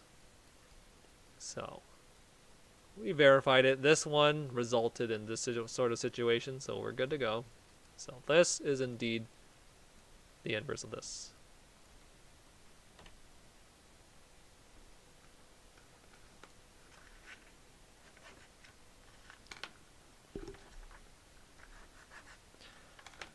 I think at this point there are only 7 more problems to go, so let us trudge through them. We're almost done. So we have f of x is equal to 1 minus 4, and that's to the power of 2 minus 5x. So standard situation. There are some tricks we can potentially do, but before we get there, let's just rename that. So y is equal to, I'm sorry, y, and then we're going to swap a root.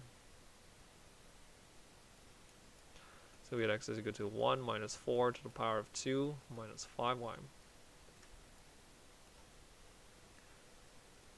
Y is trapped in the exponent, so let's get rid of the extraneous stuff. Let's switch this term with this term.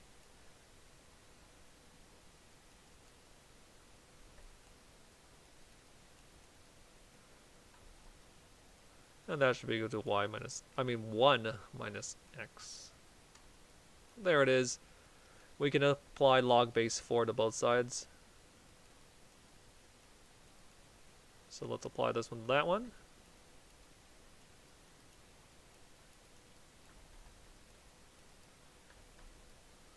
And then we'll apply this one to this one, but this one will cancel with this one, leaving us with just 2 minus 5y. Okay, and then we can swap this 5y term with this one by keeping the negative sign. Just tricks as usual. If you have to show work, you probably should show work. But this is just practice. But just make sure you have good habits. We have a 5 here, so we're going to multiply 1/5 to both sides. And then we get 2/5 minus 1/5 of log base 4 of 1 minus x. And that is equal to just the y, which is f inverse. Alright. And that should be the answer right there. There it is. There's an alt strat we could potentially adopt. I don't know if it's going to be super helpful. Let's just bring it back from here, right? So, same strat. We're going to switch this one with this one. So we get 4 to the power of 2 minus 5y equals 1 minus x. And then we can rephrase this as 2 to the power of 2.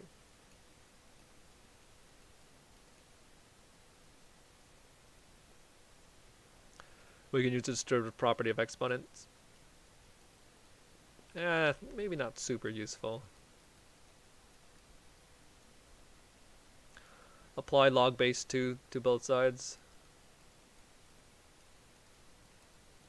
So slightly different answer. Not tremendously different though. And then we're going to solve for the y. I'll just speedrun this.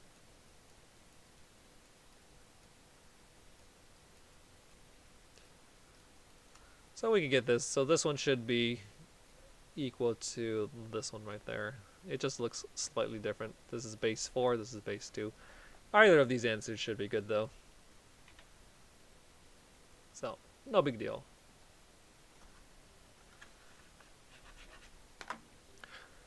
And then we have, let's see, what do we have? We have k of x.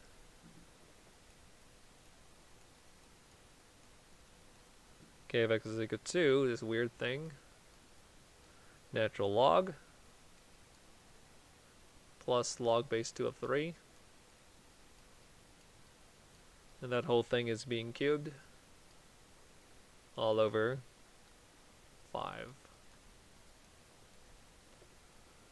That's kind of annoying to look at, but let's pay attention to where the variable is. The variable's right there, and that's the y. So let's rename that, and let's swap a root.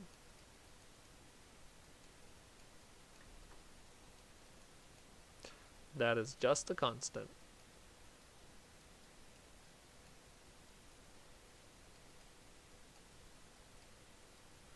So PEMDAS reversal, this is exponential, this is going to be multiplication times 1/5, so let's get rid of the 1/5 first.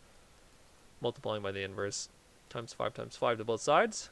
So this cancels with this one, and then now we have to contend with this cube, but that's okay. We'll take cubic root of right hand side and take cubic root of left hand side.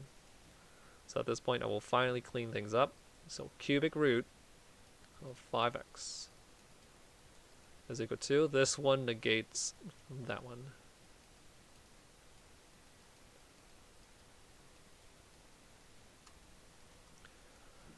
Here we go. This one is a constant, this one is the unknown we seek. Let's subtract this from both sides. So minus log base 2 of 3. And that is equal to this nonsense. The y is the argument for natural log, but don't forget this one is just invisible base e. We're going to exponentiate both sides using base e. So this whole thing, exponent for e, and this whole thing for the exponent for e. That one will cancel with this one. Just y. So that's our answer. It looks kind of disgusting. But that's k inverse of x.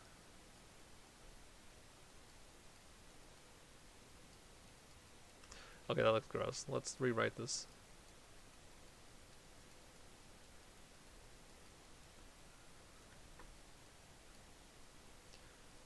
Try to be very careful.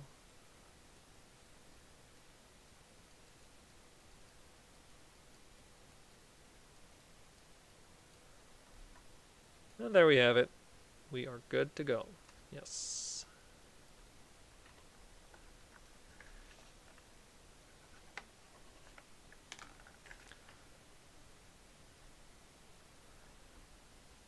Refreshing back to f of x. That's going to be equal to 5 to the power of 3 times log base 2 of 4 minus x. So not too difficult, I think. So no goofy shenanigans like the prior problem. So x is right there. Yeah, not too bad. Well, actually, no, we have a log with an exponent, so that's mildly annoying. So let's rephrase this, and then do the old swapperoo. That almost looked like a 31. Whoops.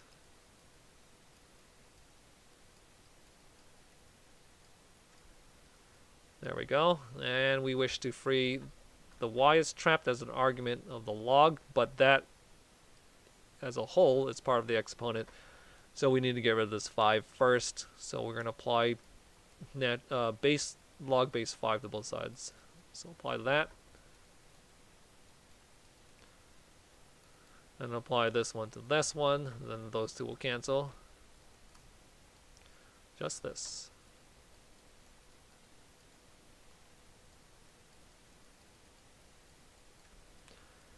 Okay, so this y is still trapped. We need to get rid of this 3, and we need to get rid of this log base 2. Let's do that first. So times 1/3 times 1/3. This is base 2 for the log, and that's where the y is trapped, so we're going to exponentiate. So this one with a base 2, and then this one with a base 2. This cancels with that, freeing 4 minus y. So just copy pasting.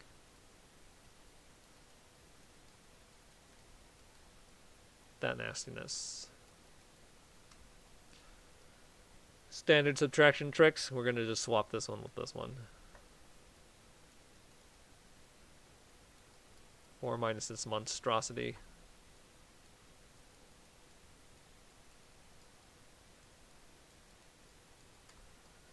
There we go. Let's just rephrase that. We're calling that back to, I think it was f inverse.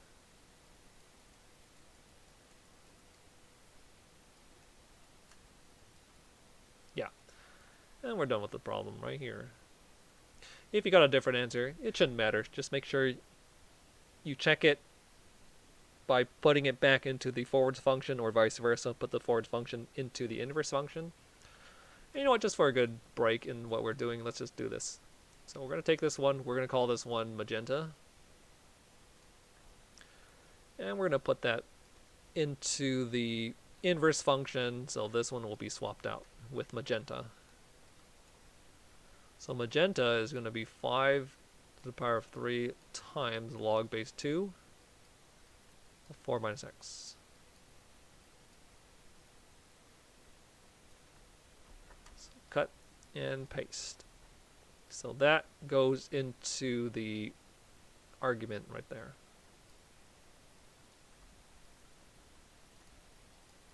So which means I gotta copy paste the rest of that. So this whole thing is the x. So this is the x. And we're and we're applying voice cracked. We're applying the log base 5 to that one. And vocal fatigue. 1/3. Copy paste. Is that in fact equal to just x? Alright. So we know that this whole thing is log base 5 will cancel with this 5, and this frees this one to be multiplied to that 1/3. So this 1/3 will cancel with that 3, which frees this one. And just to avoid some confusion, let me just rewrite this one.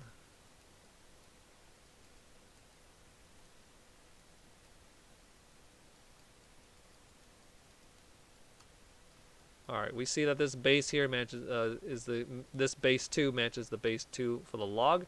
So this one cancels with this one, copy paste the negative. This one goes right there. And of course, as we had hoped, the 4 cancels with this minus 4, and then this negative here distributes to this negative. So positive x is equal to positive x. We are good to go. So this is in fact the inverse. We're good to go.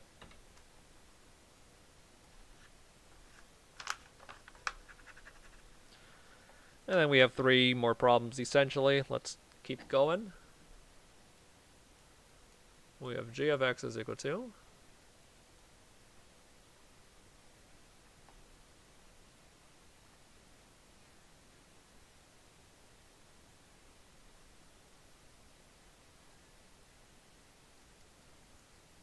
log base 2 of x minus 3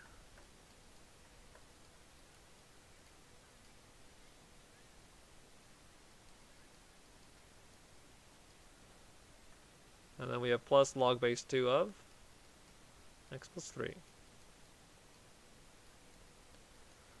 So kind of funny looking, we have log base 2, but this matches log base 2. This is x minus 3, this is x plus 3. This is where we hark back to one of the earlier problems in the beginning.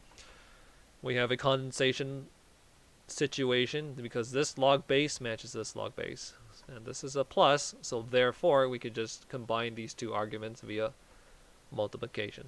The property that we are harking upon is this one.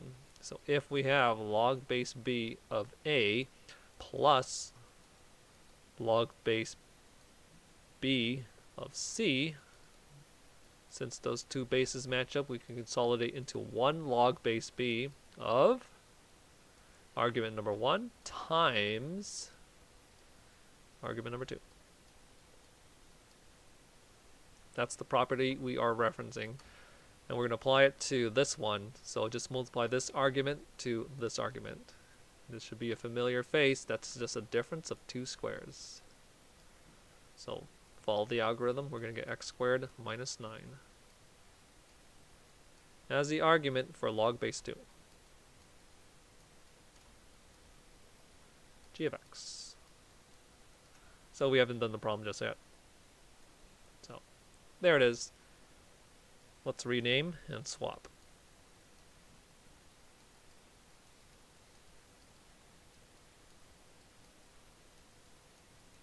That's kind of gross. Okay. So thankfully we're not fussing over the domain restrictions, but be careful though for future cases. We have the y squared trapped in there. It's trapped as an argument inside the log base 2, so we need to get rid of this first.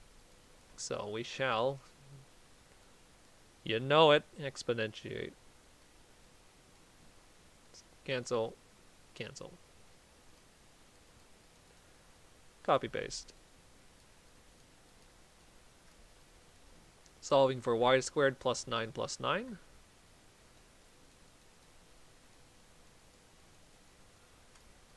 And we do have a square here, so we have to be careful. So if we choose to take the square root of both sides, this squaring will transition to odd powered, so we should put plus or minus for the entirety.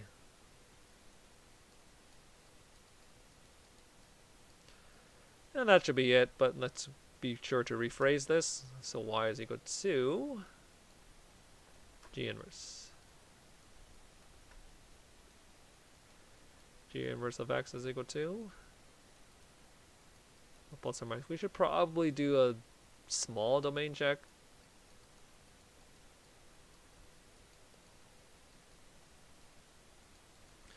So we took this one and we tried to slam dunk it. We would have to drop the negative situation. So yeah, there's some domain restrictions.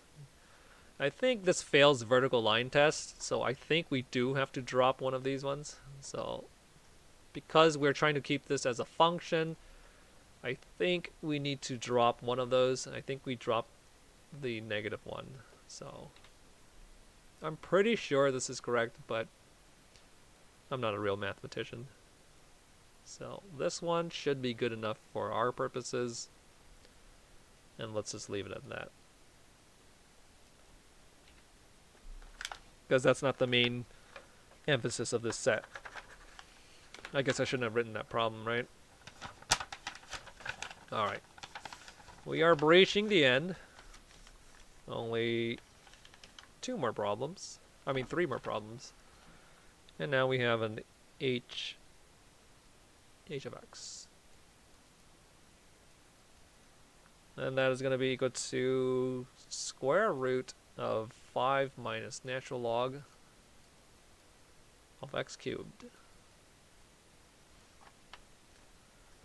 That's nice. Rephrase that and then do the old swapperoo.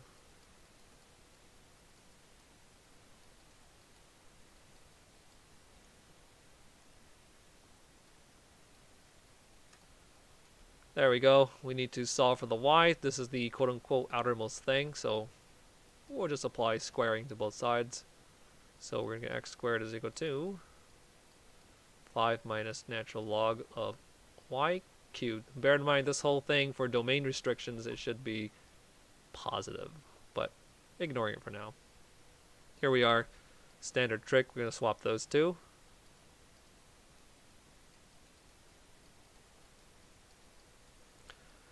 That's just a 2 first step. We'll take this exponential slammage, slam it down in the front.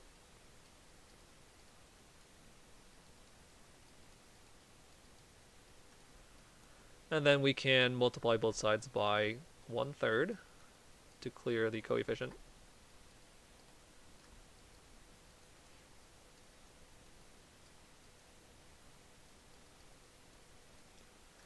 And then lastly, make note this is a natural log, so that's invisible base e.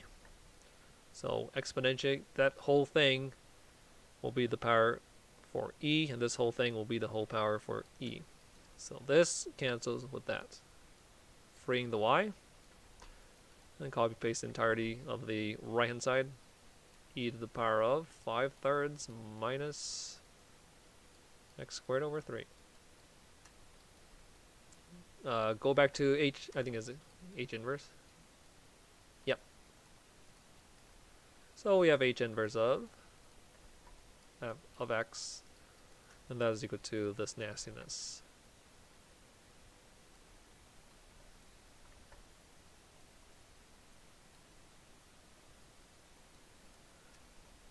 So there we go. We have this whole thing, and we should be good to go.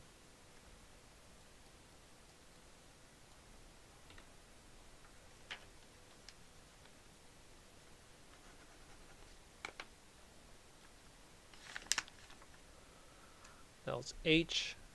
Let's do k of x. And that is equal to log of cubic root of 5 over x minus 5.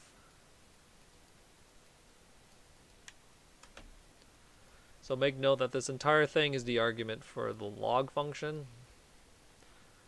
There aren't any numbers explicitly written out for this log, so that's going to be log base invisible 10. And we can begin. Let's rephrase that as y and do the old swapperoo.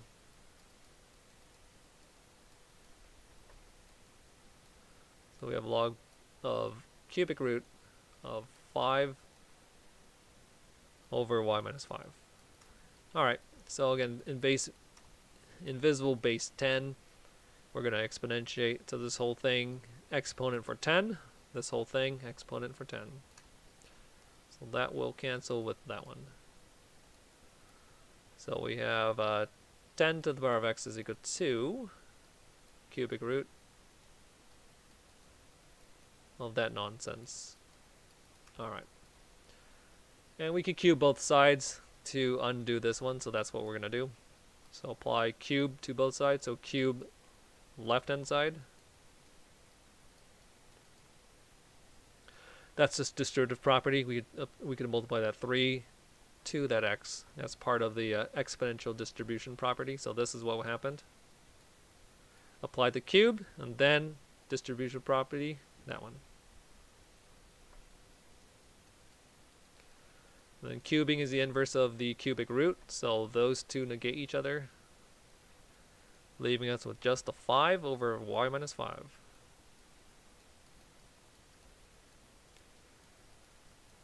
Here we are, and we can just swap this one with that one as another trick, or you can just do it in 2 steps. So we can multiply both sides by y minus 5, and then we can divide both sides by that thing. But I'm just going to swap this one with this one.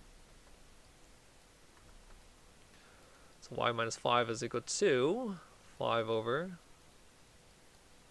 10 to the power of 3x. You can use whatever method you wish to isolate this y. So having this, just add 5 to both sides. So plus 5 plus 5. And then we're done in essence. So I'm going to copy this. Paste it right there. And that's K inverse.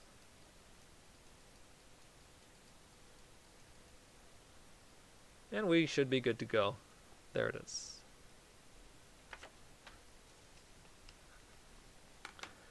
And then final problem for now.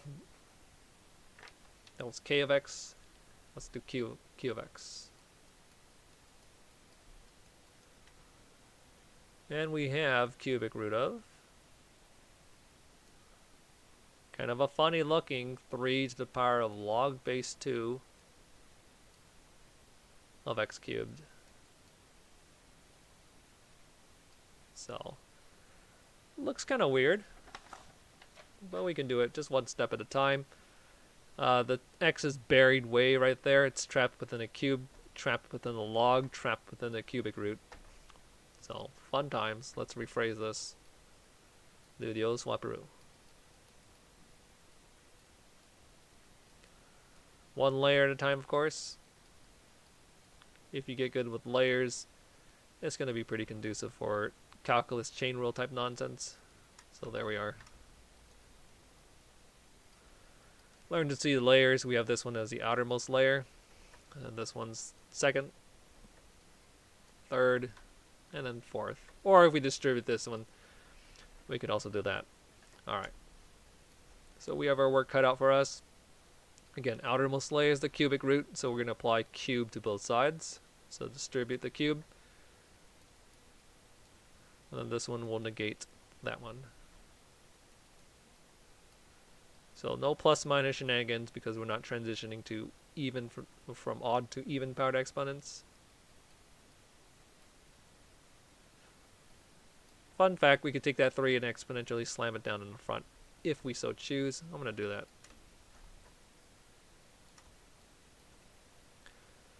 Okay, so what do we have at this point? Well, we can distribute this 3 to this one first if we so choose. Wait a minute. Let me think about something. No, that's fine. Actually, that is kind of funny. We have a cubic root right here. I feel like we're undoing the step. So that thing is getting cubed, and then this thing is also getting cubed. So I think maybe I could have been a little more efficient, but that's okay.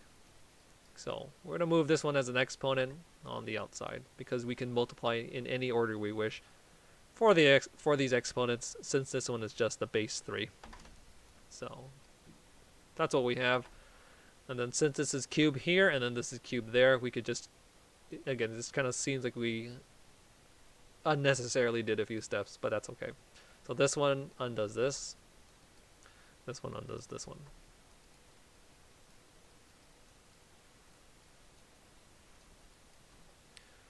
And then there we go. So this is kind of nasty looking. This is base 3. Unfortunately, it doesn't match this base 2. So we cannot cancel this with this one. So we have no choice but to apply log base 3 to both sides. So apply to this. And then apply this one to this one. So this will cancel with this.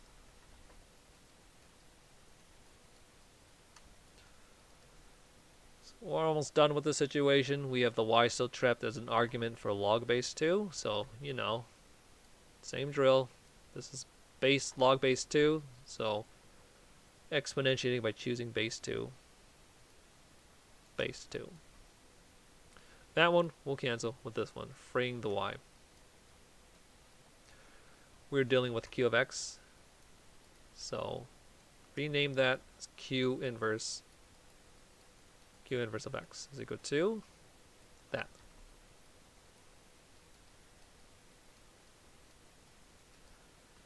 And since this is the final problem, let's just keep good form. Oh, that's really gross.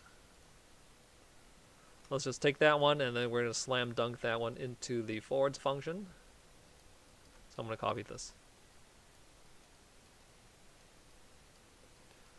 So that is the inverse function And then we're going to be applying that as an argument into here. So that goes way up into there.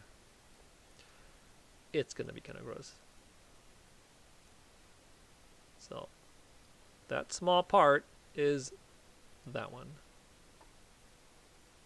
So that's going to get cubed. But again, we could do, well, before I say that, copy paste.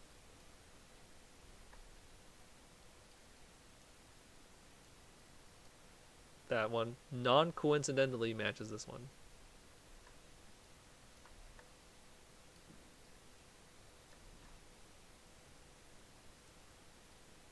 And then we're hoping that this whole thing is equal to x. So a little bit of work cut out for us. But yeah, we could do it. Exponential slammage trick. We could take this whole entire exponent, because that's the whole exponent for this too, and we slam dunk it down in the front. I'm going to drop the color though. So again, this whole thing, slam dunk it down in the front. So we still have log base 2 of 2.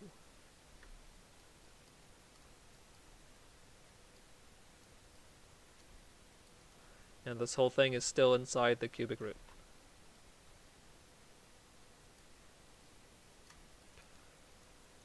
This is a familiar friend. Log base 2 cancels with this one to reduce just 1.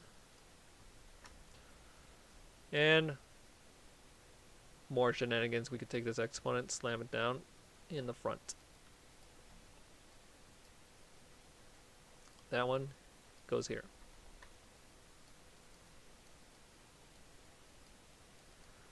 This whole radical, we can rewrite it as a fractional exponent. And then we can distribute it to the exponent. Easiest thing to distribute is this one to that one. So those two will cancel. This is a familiar friend again. This is base 3, this is log base 3, so this one is cancelled with this one. Just x. And we're good to go. So that is indeed Q inverse of x, and I think that's going to be it for this problem set, and that's it for today. I will see you another time. I hope you have a good one. That's it. Goodbye.